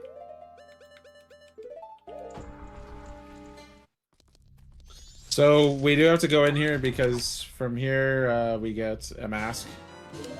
So we're gonna get some early. There's a lot of buried Voltalas in here that you need bugs to get to. So we're gonna start by getting a bunch fill up our bottles so that we can summon them to go in and dig out the Skulltulas and get us some goodies. You can see them kind of climb. That's kind of cool, actually, to watch them go. It is, yeah. I hate this, like all spider bad houses. RNG. Just, oh yeah, bad RNG with the spiders. Yeah, bad bug RNG. I've never seen that, actually. I will show you guys. We're coming up on the one room because of the nature of what it is and how it just screws you up every time. And it's in my notes, but like, you ever write vague things because you're like, oh, I wrote these, I know what I'm talking about, and go back 3 days later and go, I don't know what the hell I was thinking. Yeah, that's me here. That's how notes go. Okay, yeah. So this room holds a whole lot of Skulltulas. There's one in here. Immediately lands in the grass. Okay, there's one crawling there. You see that? And then all these. They end up, yeah, right on the I hate everything about this place. So we're just gonna do this. Massive hitbox. Yeah, extremely efficient way of dispatching this whole 100%. There you go. There's another guy over there. Okay. Perfect. So there's a lot that can go wrong there, and you can end up not getting all of the Skulltulas that you need. They're just hiding in the grass, and you can't target them, so... Oh, it sucks. Yeah, being untargetable is a little bit annoying.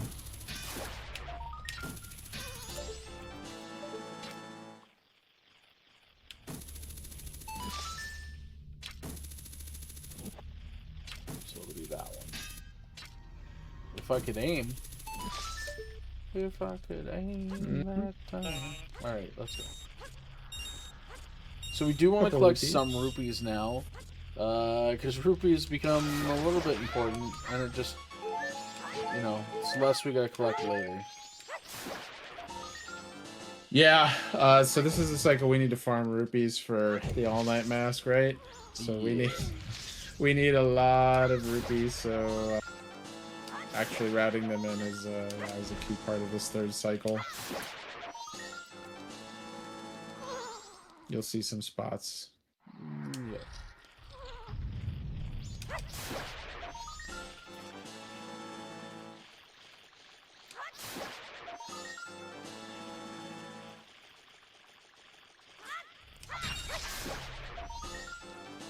Oh, the nice thing about this one versus like the Oceanside house is that a lot of them are just kind of in like one big room, so you can kind of farm the spiders relatively quick. Oh, there it is. I was like, where the hell's the wall? There it is. I'm losing my mind here. We're in too deep. I was over here, I'm being like, there's no hole in the wall there. I don't like this at all. Okay.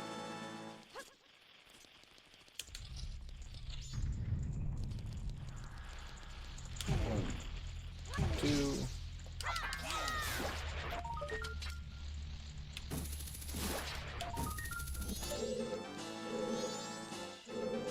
Oh, come on.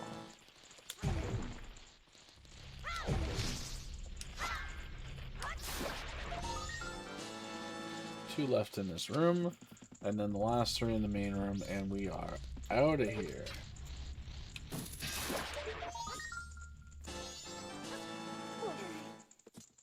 So this cycle actually is pretty packed. We got several masks to get. We've got to clear 2 temples yet. And then, of course, at the end of it all, we have the final boss fight. And then that adds a little bit of time trading in all the masks to get the first deity mask. So. Yeah. And the goat trial is going to be absolutely awful. Yeah.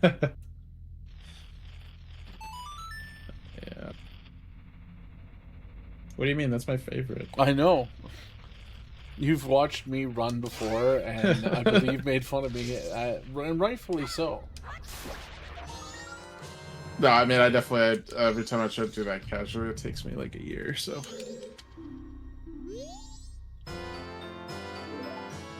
Maybe if I bothered to practice. Oh. But the angles are so finicky sometimes, like, yeah, you kind of like actually need like the notches on the controller. A little bit. You know what? I'm just gonna do this because it's easier. I don't care. True. Oh, nailed it! Nailed Maybe it. not. Let's go. All right. So one nice thing about Lib Ultra Ship, which is like the engine that powers these Harbor Masters ports, is that they have support for like virtual notches, so you can like kind of map the control stick in such a way that it's like it's notched, even though like you might have like for example, like a Nintendo Pro controller or something which doesn't have notches, notably. You can still benefit from notching without actually having any. So that's actually a really nice feature of like the controller mapping in Lib Ultra Ship. Truthfully, there's a lot of really good stuff that they've done feature-wise, and it's nutty. 100%. Okay, 10 o'clock, here we go. Oh, proof! I didn't put on my cow mask. I'm so sorry. You only have the bunny hood. Now you're a bunny take it cow. off, yeah. If you take it off, they yell at you. They're like, "Sir, can you put on your mask, please?" Come on. There we go. For whatever reason, That's he such a doesn't... specific Yeah. spot. Man with the cow mask, can you figure your life out, please?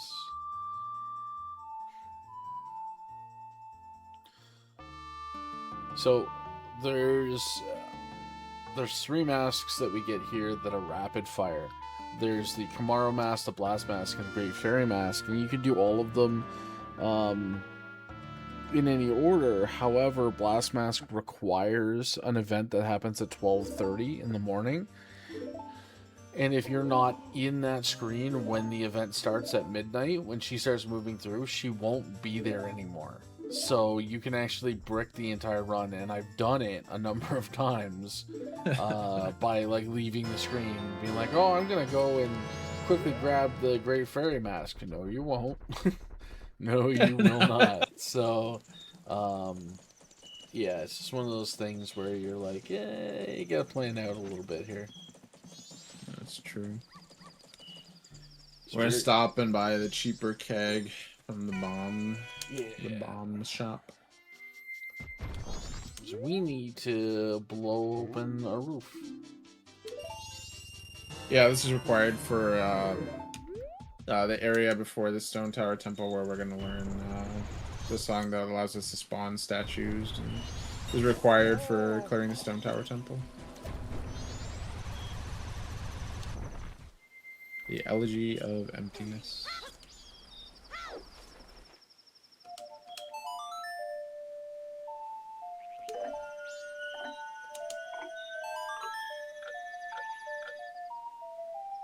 So, I think he appears right at like midnight, right? Yeah, so we need to spawn Kamaro right at midnight, because he's a spooky ghost dancer. So, of course, the spirits come out at midnight on the dot. So he spawns at midnight, and then we need to quickly go back to make sure we make it to North Clocktown before Granny is accosted. Yeah, we need to ensure her safety. She's cool beans like that. We'll take care of her. Donation in the next negative 10 seconds, and we'll blow up the blow up Sakon.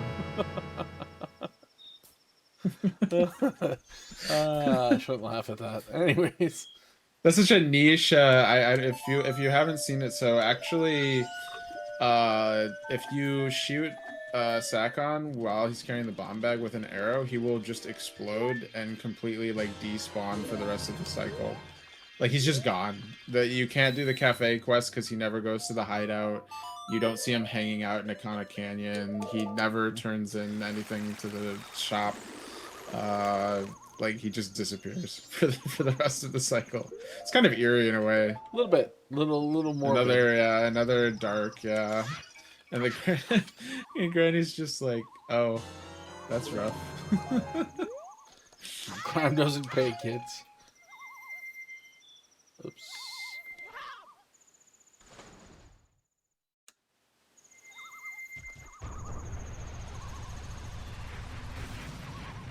Yeah, I guess the milk bar kind of is basically a dairy speakeasy. I don't know why. It's not like milk is illegal, and but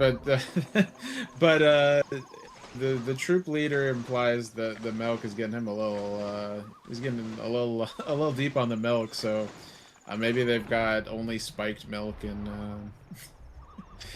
Termina.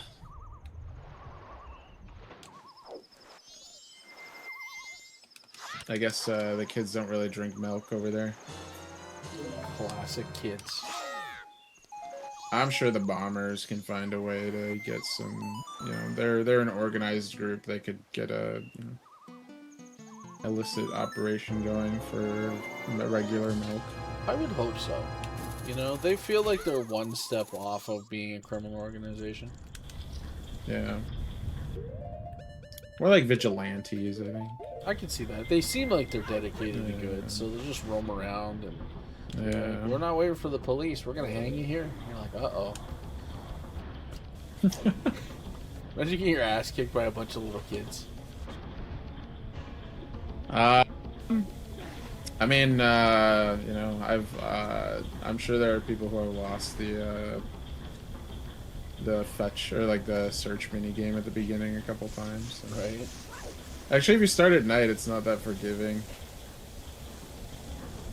You have like 6 in-game hours. I mean, if you invert time, it's okay, but without inverting time, it can be a little tight. Yeah, that first cycle is not.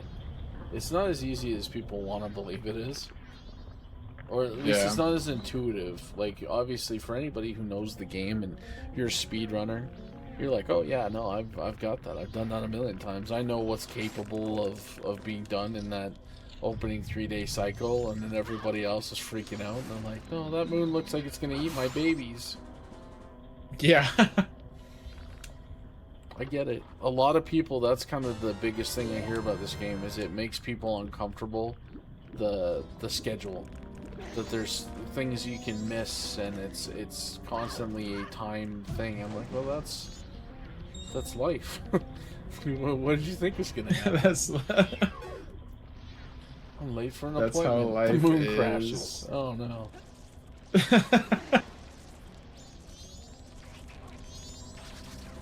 No need to reschedule your appointments. Alright. I should be good. Is there another thing of bombs I can grab? No. No bombs for me. Oh, there they are. Perfect. There you go, that's good. That's huge, actually. I hate wart. I think we can all say that we hate wart. Wart sucks.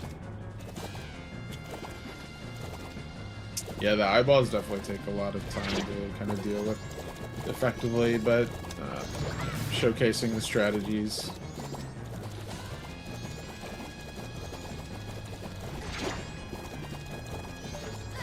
Oh no.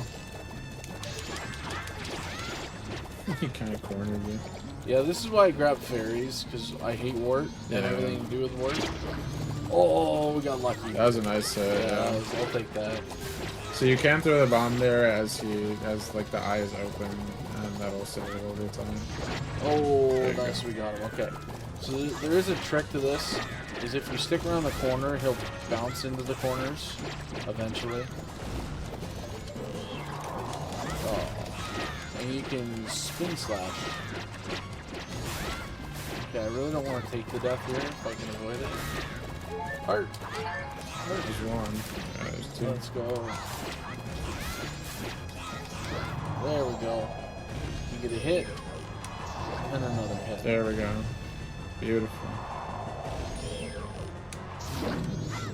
Actually, not a bad part. Could have been way worse. Yeah, that was, yeah. I'll take that. Nice and quick. Got the bomb hit.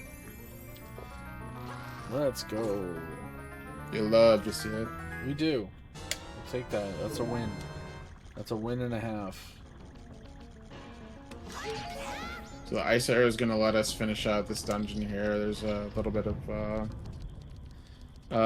there's some mechanisms that we're going to need the ice arrow in order to manage later in the dungeon, and you can't progress without it, so...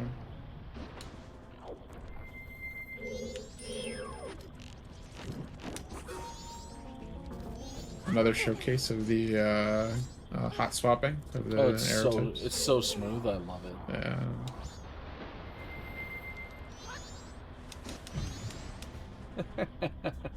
I love that. That's optimal. It kind of is, yeah. Yeah.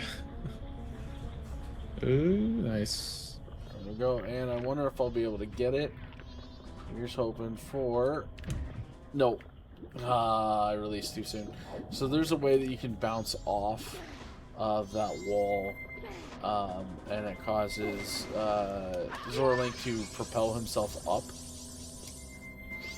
and then you just grab a ledge, and it saves all this time, like seconds, schmeckins. Every second counts.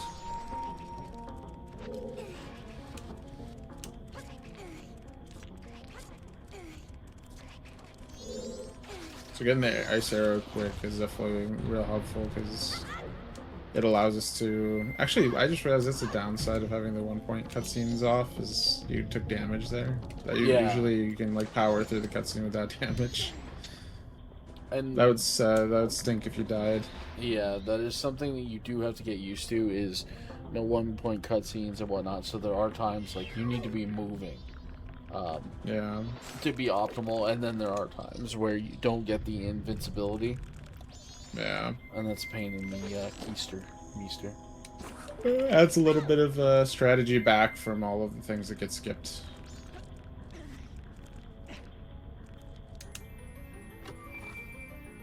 So that is not intended. That is the boss key skip, and it skips a it's another gecko fight with the turtle and the guy riding him. We just don't want to do that. That sucks. Yeah, it's a really quick skip that you can... It's actually pretty easy to do with like Zora Link. It makes things very quick, very convenient. To be fair, I feel like Ocarina of Time's Water Temple gets a worse rep, but it shouldn't, because this one, if you don't know where you're going or what you're doing, and I suppose the same thing could be said for Ocarina's Water Temple, but like this, with all the water switches and the water pumps, it's a bad time. Really? Oh, every time. It's always the Tektites. Right? Every damn time. Can't take them anywhere. This is another example, though, of cool void tech. When you void out, it puts you at the start of the room that you entered in. So, we use Goron, we void out. But remember, the room that we just came out of is that door. So you're going to see some more cool void tech here, because this room is technically connected to this room. They're not a different door. Yeah, because there's no door, there's no checkpoint, and so when Link respawns, he'll respawn at the last room checkpoint that he was at, which is the door that was back there. So we're going to see that in just a moment. First, we got to reverse the water flow. Oh, come on. Ah. If you're quick enough there, you can pop right back out of the water. I was not.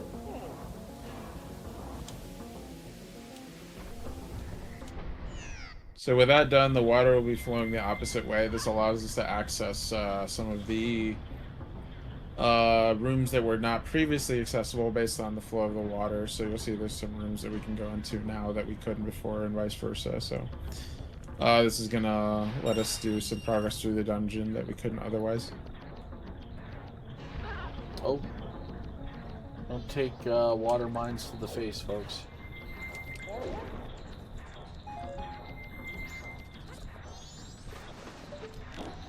I love the I love the Goron Link sound effects. She's like, oh, oh. Oh, it's wonderful.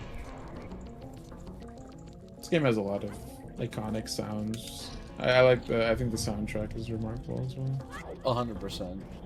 It's very very distinct, I think, from a lot of the other soundtracks where you know, like there's, because it's darker, a lot of the other stuff like Ocarina and stuff is a little bit more like epic fantasy. This is a little bit like darker. There's a lot of emotional themes.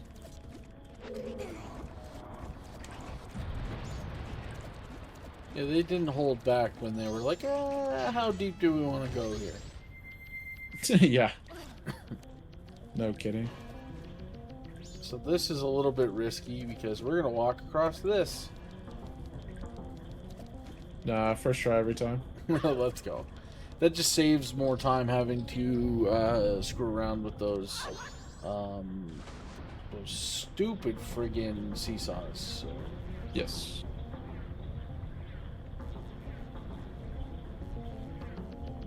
They take less time with the cutscenes off, but it's nice to be able to go fast nonetheless. True.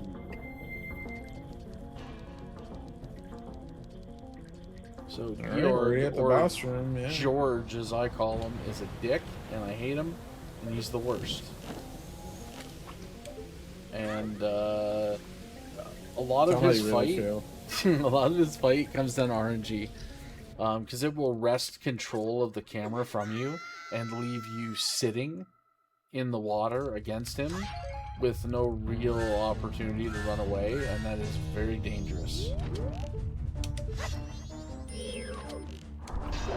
Oh, technically, maybe? Quick kill? No, I missed it. Almost. It's kind of tough. The right positioning is really precise, yeah. So, he's trying to, yeah, damn it. I was gonna say, I don't think he's trying to there. And this is why I always grab a fairy or two, because both Wart and George can be real jerks. Yeah, there's definitely an area where it's pretty easy to accidentally die.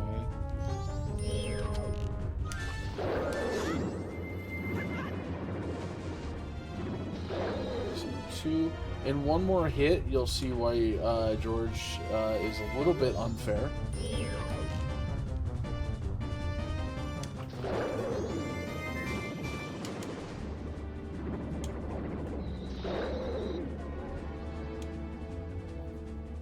So he's gonna spawn a bunch of little piranhas basically in the water, and we can kill them. It's just, well, you know, a bunch of little piranhas is as annoying as it sounds.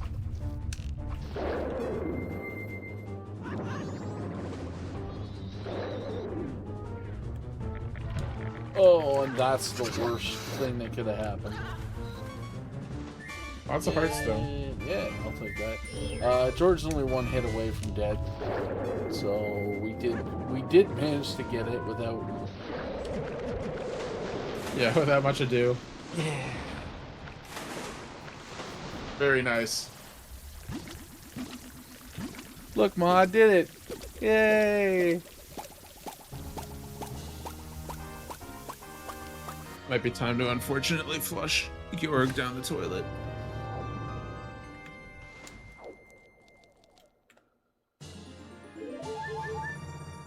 There we go. Bye-bye, These George. extra heart containers are useful for the moon when we eventually get there. It's easy to take damage against Majora. True. Now, if I wanted to nickel and dime my time, I could absolutely not be picking up these heart containers, and then do as the kids say and get good. That will not be happening. So, just so you know. Yeah, the moon is pretty rough when it comes to Majora, so it's good to have the extra health. Make sure you don't lose any time to having to reset that fight or anything. Especially because it can make magic management a little bit awkward. So.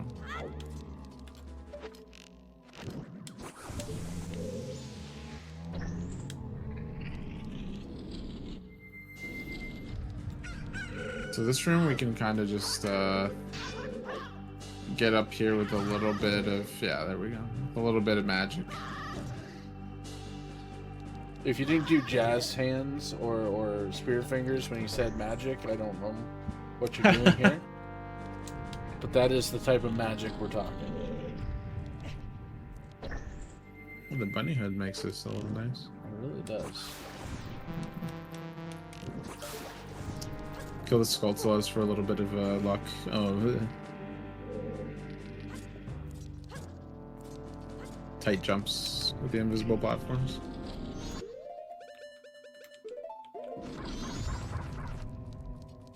So here we need a powder keg in order to blow a hole in the roof, which allows us to access the mini boss for this area. And we're gonna kind of, you're able to kind of shenanigan it.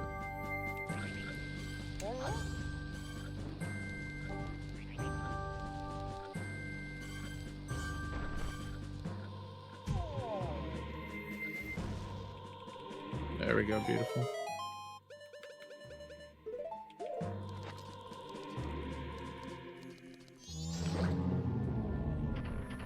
So the Give Dome Mask will make these guys start dancing like a dance troupe. And allow us to farm some rupees, which is really important. Because we're getting later in the cycle, and Eventually, we're gonna need that mask.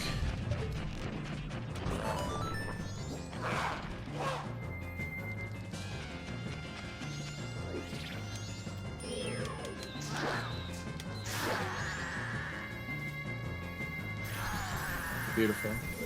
So that's kind of a strategy for dispatching these guys really quick. They are programmed to like back away from you if you're like near the light, but as you can see, with a little bit of finesse, we're able to quickly handle them.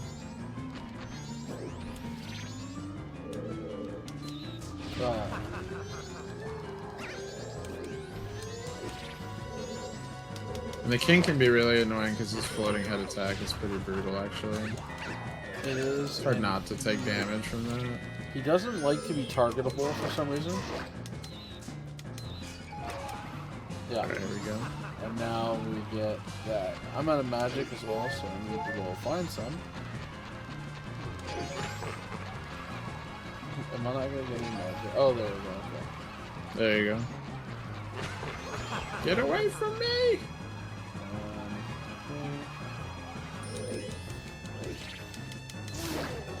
Yeah, that is a great example Beautiful. of the king being a jerkbag. Yeah. There's no other way around that. We didn't even give him a chance to get his redemption because we skipped the cutscene. No. I just want you guys to know at the end, when he gives us the song, he's an okay guy. Yeah, he's chill. I'd hang out with the King of Economy. After Link defeats him, anyway. Before that, he's kind of a Debbie Downer. To be fair, his kingdom is kind of cursed with undeath, so... That's true. Yeah, I guess anyone would be kind of, you know, depressed and unapproachable if their kingdom had been cursed with eternal unlife. Right. Oh, oops, there we go.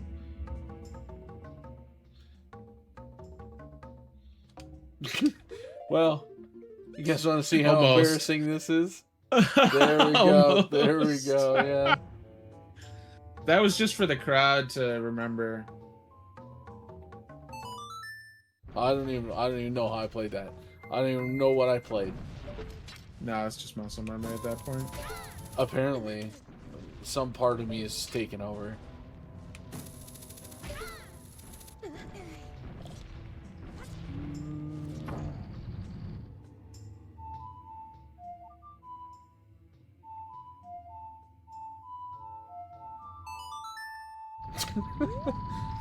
Nope. I don't know how to feel. I'm just pressing notes, guys. I want you to know that. Like, I really need you to know Eventually, that. one of them will play the song that's working. Right? 1,000 monkeys and 1,000 typewriters, right? At some point, we got this. So the climb to the stone tower is kind of rough because there's a bunch of switches that we need to press, and theoretically you can place Goron Link and Normal Link and Zora Link as statues that will trigger these buttons. You can't use Deku Link, he's a little too light. But it's kind of a matter of there's some pathing here that we're doing in order to skip having to use every single switch, since a couple of the switches will send Link where he needs to go if you just release the switch. So it kind of works out. And you can see like you can see him moving. So here we'll place another statue to cancel the other statue, and then the block will move to where it needs to go. Don't mind the clipping boulder. That's Devs didn't want you to see that. Technically, they want you to be using all of the forms to get up here, and we just kind of Yeah, you can skip most of them. Which is convenient because it already takes a while to climb the stone tower. It's a little tedious, so... this way we're able to avoid a little bit of that, and with the cutscenes off, we can move even faster. Welcome to Stone Tower Temple.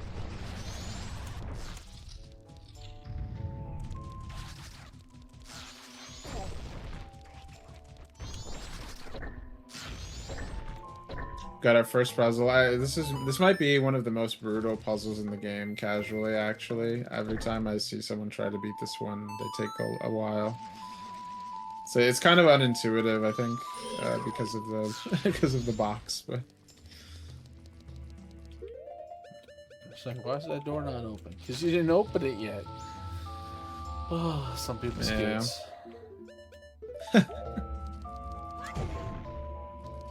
I think the problem is that the box is like breakable, and people are used to breaking it for rupees, so they don't think of it as something that could push down a switch.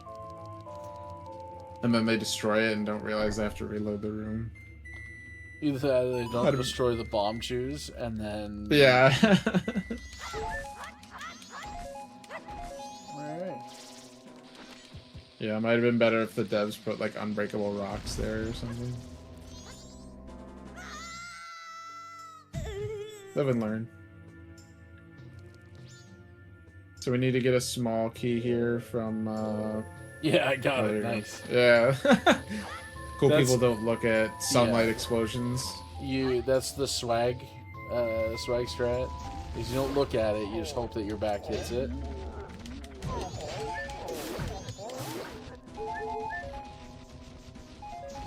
Alright, once we defeat all these guys, we'll get a small key chest in the middle of the room, and we'll be able to proceed with the dungeon. Another thing that took takes a while to like find casually, because you're like, I don't even know that you can. First you have to remember to walk on lava, and then you have to. The Stone Tower Temple can be rough. It's casually not fun. It can be rough. Ikana in general, I love Ikana Canyon with all my heart. I think it's so cool, but nice, good jump. But casually, the Stone Tower Temple is just kind of brutal.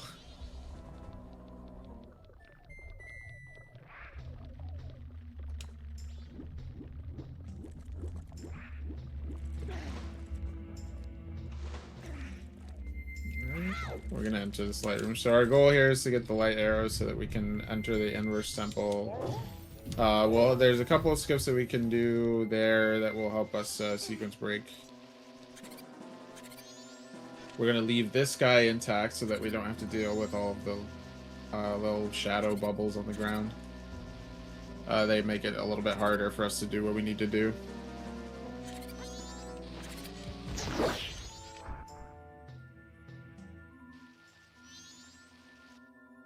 And they keep respawning, which is everyone's favorite part about this room. Oh, it's lovely. Yeah. And I have no Deku Nuts. Damn it. Why would I have Deku Nuts when I need them? Why would I ever have those? Deku Nuts, just like in Ocarina of Time, if you played as a kid and you were like me, you didn't realize how OP Deku Nuts are. Like, they break the game at times. They make the game so much easier. And it's the same story here. They just went, do we want to make them game-breaking? And then some guy went, you know, let me go take 2 shots of tequila and program that shit in. So, yes.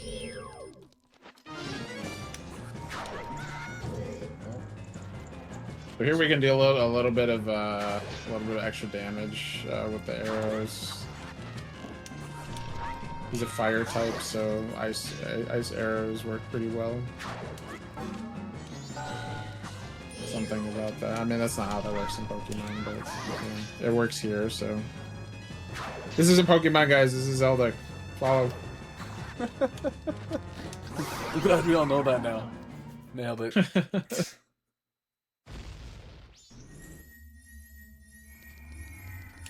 Oh, that's the wrong side. Don't try and open chests from the wrong side, folks.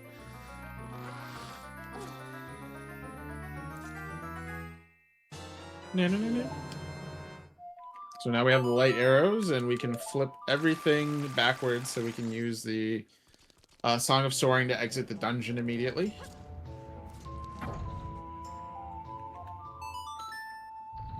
I remembered the elegy. We're good. It's the small things, guys. Small things. I only had one cup of coffee this morning, so I'm not... It's not even morning anymore. It's 1:20. Yeah, this is the first run of the day, guys. First run of the day. Gotta give him some slack. He's been running a great event. Can we get some applause from the chat? Great event. Oh, you guys are sweet. Needs a little bit of slack.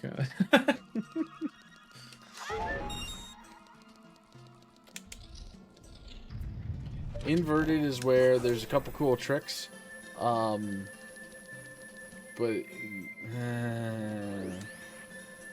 Yeah, you got to do it. yeah, do it. it's a pain. Igors, man, I hate Igors. That's what this boils down to. Oh, yeah, that's valid. They're Yeah, the so worst. there's some quick, quote unquote quick kills that we can kind of do against some of the enemies that are coming up here. Stone Towers, a good chunk of sequence break and like finding optimal ways to kill the mini bosses that appear in the dungeon, of which there are some. This is the first big trick. You guys ready? We're gonna jump at an angle. Nailed it. Let's go. Bam! That skips a bunch of sections, so that's nice. We're already at the mini boss now. So he's gonna shoot these guys with a light arrow to help farm rupees. So each of those purple rupees is worth a lot of money, 50 rupees. So we're halfway to what we need for the all-night mask now.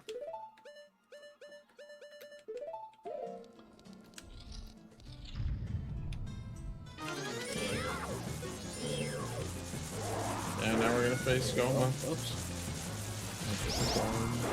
There we go. I was like, Without what the am I doing? cutscene. So here we kind of keep the shield up. What is happening, man?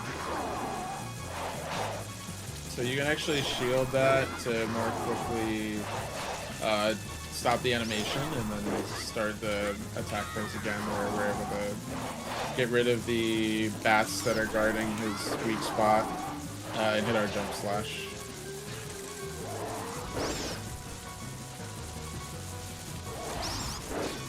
The backup strat if you're low on magic, which we kind of are. Oh, come on, drop some magic, dude. What are we doing here? Oh, he's just not dropping any magic.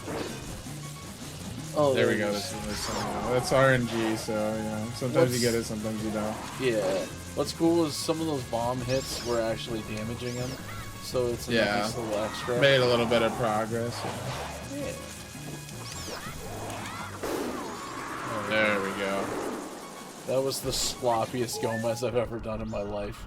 What are we doing? Okay. Let's grab a couple hearts.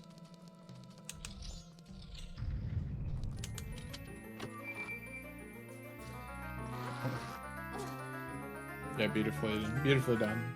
I mean, it's a good showcase of the backup strats for, you know, when you end up low on magic. Is it because we have to defeat the bubbles outside with light magic? It kind of causes some issues that don't normally happen in the course of a run. So you end up having to manage your magic a little bit.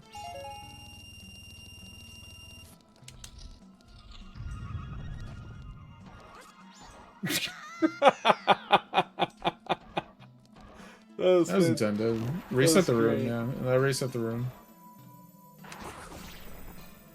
So here we're gonna get some hit on the Igors up there in order to get the kill and not have to deal with them later. Normally there's a cutscene, the cutscene gets skipped, but I mean it's still just faster to take them out now, and it spawns a chest.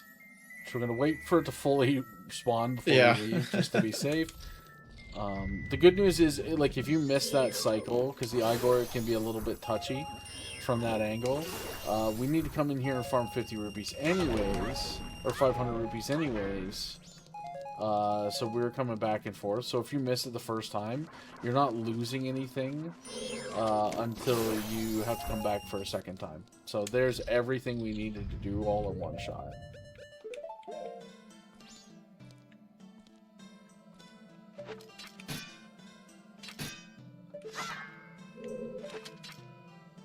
Little bit of alignment so that we can hit the pixel of the chest that's appearing there. Let's see. There we go. Beautiful. And we need to grab this mask. You can actually skip this if you're doing an 100% glitchless. You can skip this mask. But since we're doing all masks, we might as well grab it. Wait. Did I just... It's like, what way am I supposed to go? Yeah, Holy crap. It's easy to get turned around in the Stone Tower Temple. It is. I actually just realized, too, that we have an extra key that I don't need. So, I went back and grabbed a key for no reason. Because I'm still used to doing the old route, honestly. Yeah. Like Glitchless route. Or any percent. There we go. Grab a little mana magic and health for the road.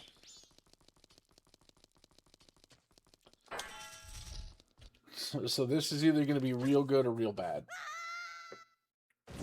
Are you going to use the Fierce Deity Mask? Or the arrows? Yeah, the arrows are smart. So, actually in this fight, the way that the Twin Mold Worms are programmed, the fire and ice arrows do special damage to them. So actually the fire arrows do 2.5 times damage if against the blue worm, and then against the red worm, the ice arrows do 2.5 times damage. So you can do a nice chunk of damage. Yeah, they're being mean. See, nice shot. Okay, so you can actually, yeah, good angles. Yeah, you can be. Oh, okay, now he's just over there. You can defeat these guys pretty quick with the arrows as a result. A little early. Oh, come on. I'm surprised that one missed, actually. That's yeah, okay. I'm a little miffed.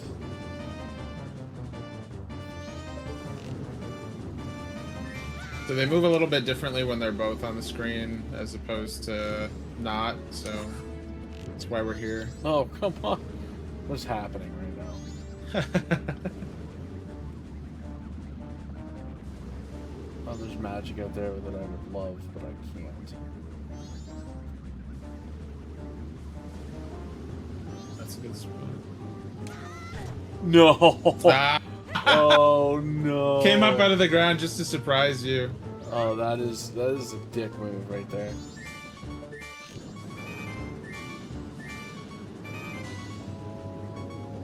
Yes, yeah, the worms are different colors. So you get to, there we go. Regular arrows are really effective too. This was if you're not gonna this use has been awful. I haven't had twin mold this bad in a while. That was a pretty rough attack patterns from them. So yeah. Come on, destroy some stuff for me. Yes, let's go. There you go. A little bit of magic, maybe. Me? Maybe not. Nothing. Maybe not. That's unfortunate. Oh, there's some out in the fields. Oh, okay. We have the fairies. We're all good. We planned for this. We'll have a chance to refill before the moon on fairies anyway, so no harm done. Alright, now that we're full on magic, we can bring the fight back to the red worm. What the... Dude. Okay. I want you guys to know that out of the dozens and dozens and dozens of runs I've ever done, I've never seen twin mold this aggressive. Ever. This is crazy. Typically, they don't attack the main pedestal like that. Yeah, usually they kind of leave it alone. Nice. Good 2 hits. So 1 or 2 more will do it. Yeah.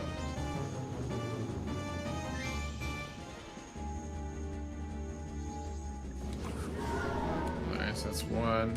Should be 1 more. Got him. There we go. Okay. Nice shot. Am I gonna be... I don't know if I'm gonna be able to meet my timer here. What's the next cutoff? I'm not sure. Let's see. The stone tower. Oh, I meant like for the next run.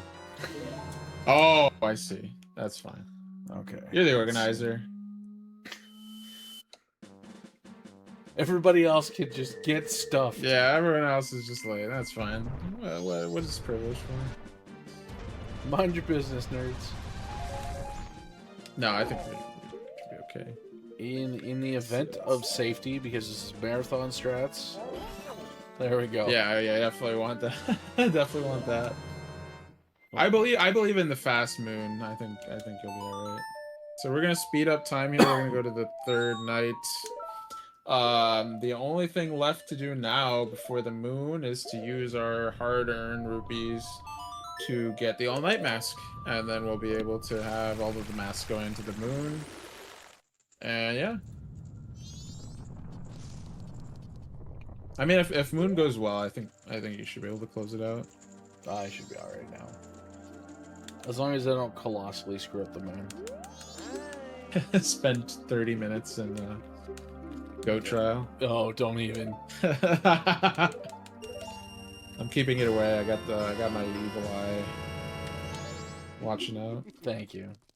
Alright. I will take one moment to show you guys what's waiting for us.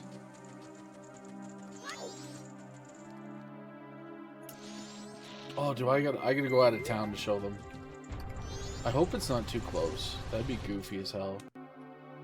That would be silly. Okay, so the moon likes to get closer and closer as you appear.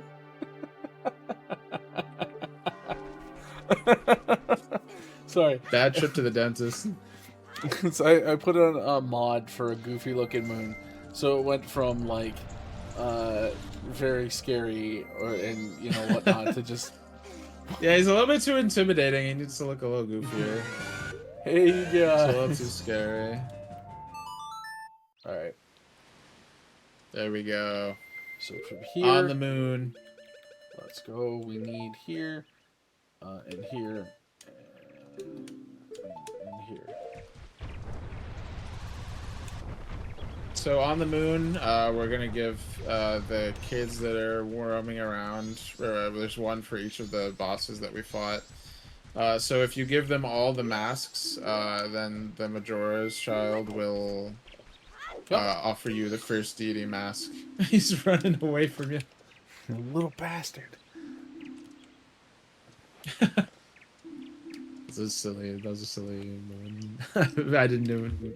Can you pick that up? Where do you pick that up? Does it just sound like Game Banana or something? Yeah, the Game Banana has it, and some of the mods are linked in the Harbor Masters Discord, so feel free to check it out over there if you're feeling saucy. There's a lot of mods for all the games they cover, actually, so it's pretty good. Their games are super moddable, which is nice.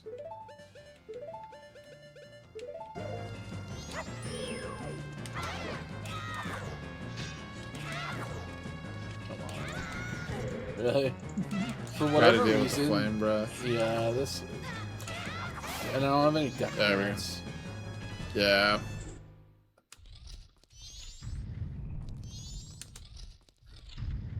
So on the moon, the Mask of Truth will uncover some of the secrets about the kids and give you some hints about where masks are and stuff. If you didn't find them already, you can find them, but you have to have done the Woodfall House. So.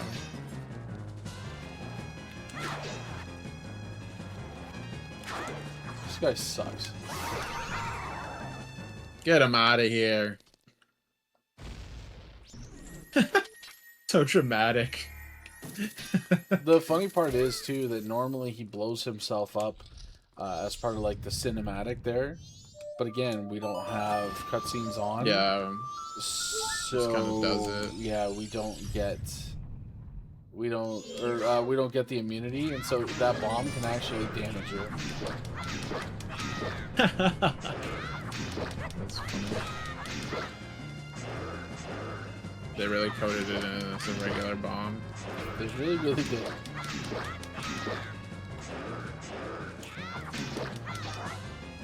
Oh, I need to swap to arrows because I'm not chancing it. This guy, I wouldn't be one hit, but I would be all of my everything with one hit. Yeah.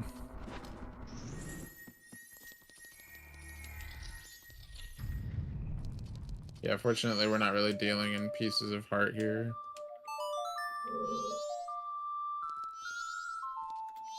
Might have to be a little closer. So these will spawn fairies when you play the Song of Storms, which is really nice for when you take a... There you go. I never was quite sure where the hell I was supposed to...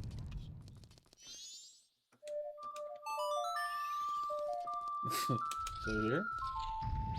Oh. Well, oops, wrong one.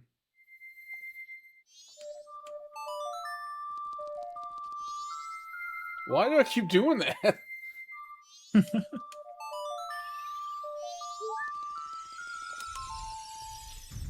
Yeah, there we go. Magically door opens without having to use the bomb shoes. Nailed it. That's convenient. Yeah, lets you skip the bomb shoes. Fun facts. That's yeah, extremely niche speedrun tech. Probably for like debugging or something. Devs left it in. I'll take it, honestly. Yeah. Okay. Alright, so here is the part of this whole ordeal that I hate the most because, I don't know, no coordination? Whatever you want to call it. Goat.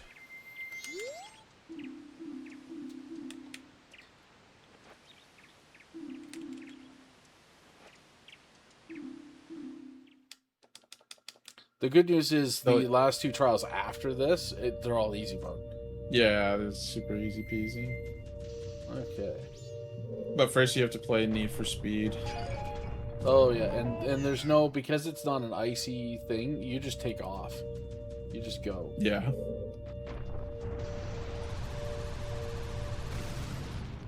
This is where it's good to have the notch to... Yeah, you got to be pretty precise without you holding controllers. Yeah, go reset stick to neutral.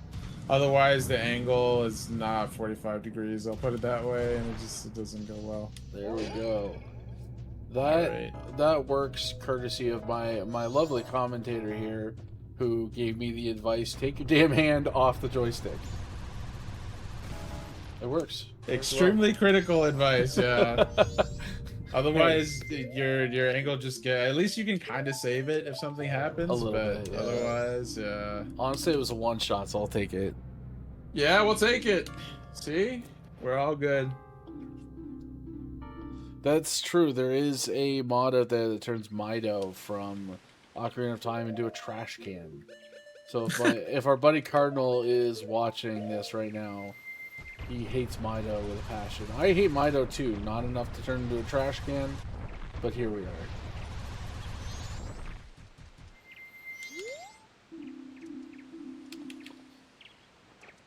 So for obvious reasons, the last side quest mask that we turn in is the bunny hood, because gotta go fast. Yeah, that's the last thing you want to turn in.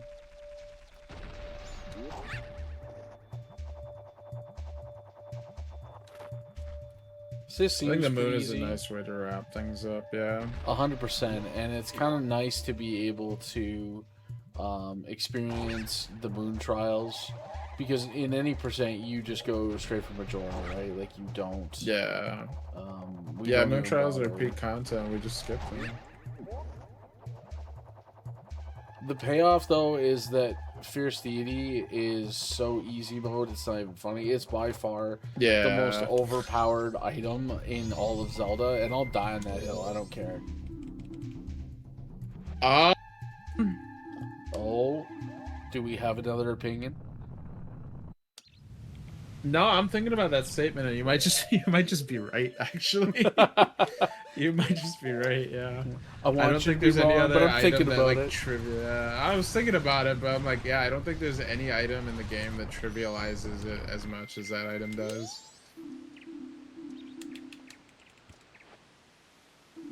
Deku nuts. I don't know about Deku nuts. They come closer than you'd think. Closer than you'd think is why it's the fair problem. statement. Yeah. Okay, so last try on this one's real easy. We go left, left, right, right. I know. Crazy. But if we're saying Deku nuts, maybe we need to say Deku sticks as well, actually. Deku sticks. By virtue of the fact that they set up one of the most broken yeah, things, exactly. Yeah. right. Oh. Merging onto the highway. Woo, let's go. Very nice. Hey, I want more masks. Magic armor from Twilight Princess is up there, actually. Yeah, that's true. Until it runs out, and then you're like, oh no. Yeah, and then you're like, oh. Uh-oh. So we don't want to use magic power here like I did earlier, like Adult, because Fierce Deity does use magic.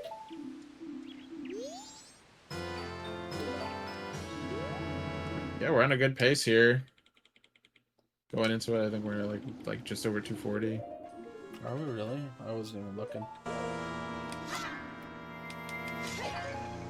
There we go. So the beautiful thing is, yeah, we just get to shoot the magic beam from our sword, and let's just say Majora is not a big fan of it. Very easily sends him to the ground. You get to do jump slash damage and everything like that. Phase 1 is very quick. The big difference is whether or not I can get through this phase into the final one quickly. But with the moonwalking, it's a little bit of a... It's a bit less certain. A little bit, yeah. Yeah. Oh, beautiful. There's one. And then... Kind of Oh, stagger, wow. yeah. Beautiful phase 2. That's Beautiful. crazy. And this is why Fierce Deity is widely overpowered, because this is... No. You don't get this. Yeah, this is just the utter annihilation. Like, Majora is not scary. The first hit. Gonna get ready to call time here in just a second. Hit. Alright. And that's time. Holy crap. What a run. Hang on, I gotta check this. So, that is a new world record Let's go. by 7 minutes, 11 seconds. On stream. On stream during marathon. At the marathon. Let's go. Let's go. What a way to end the run. World record with the goofy looking moon.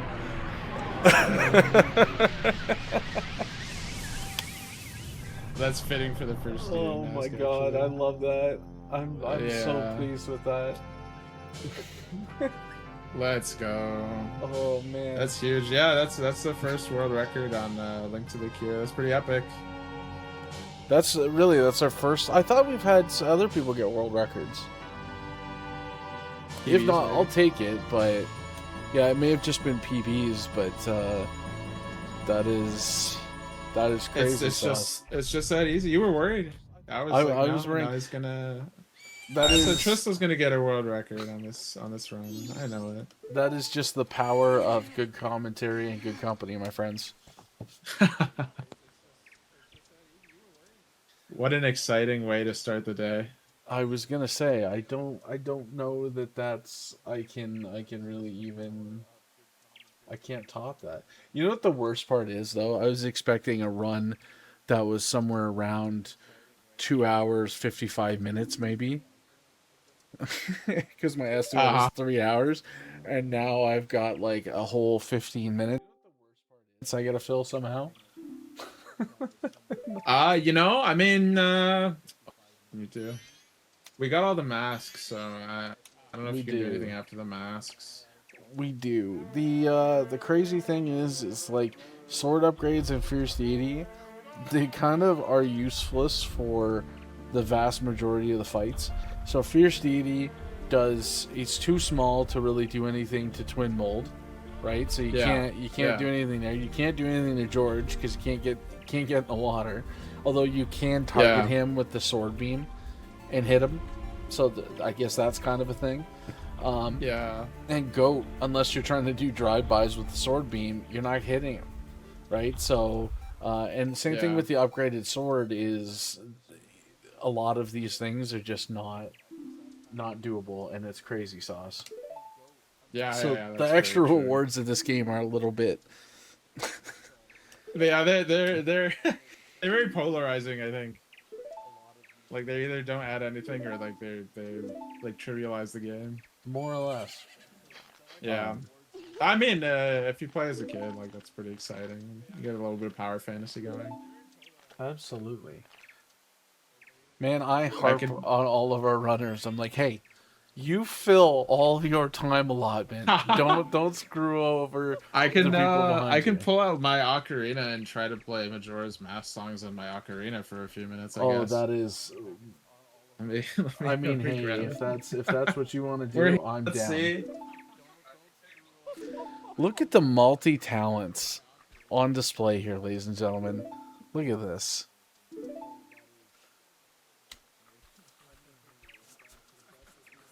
I can't promise my sound is gonna be well mixed, so I don't want to hurt anyone's ears, but let's see if it even comes through the mic.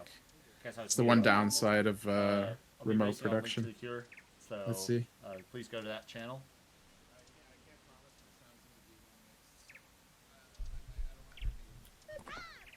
Oh, I have crisp on that. Currently it's $604. Okay. Like to get Maybe 10,000 now. today. Okay. This is the last day of the event. So.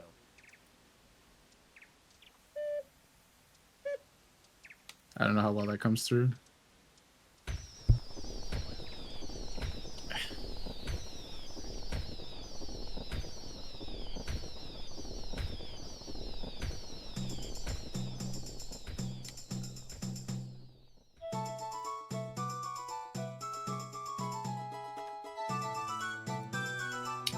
Crisp is messing me. Maybe let me mess with my. Oh, I have automatic attenuation. That will do it too. Let's see. Classic. Yeah, let me just lower it all the way. I'm gonna get a lot of garbage noise, but that's okay.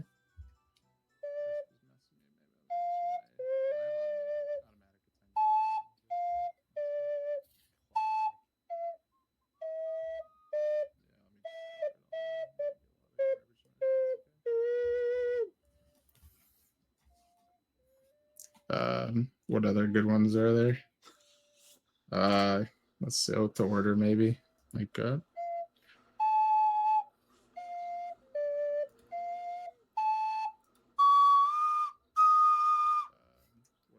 Fantastic. I'm finding it. Crimea has one, I think.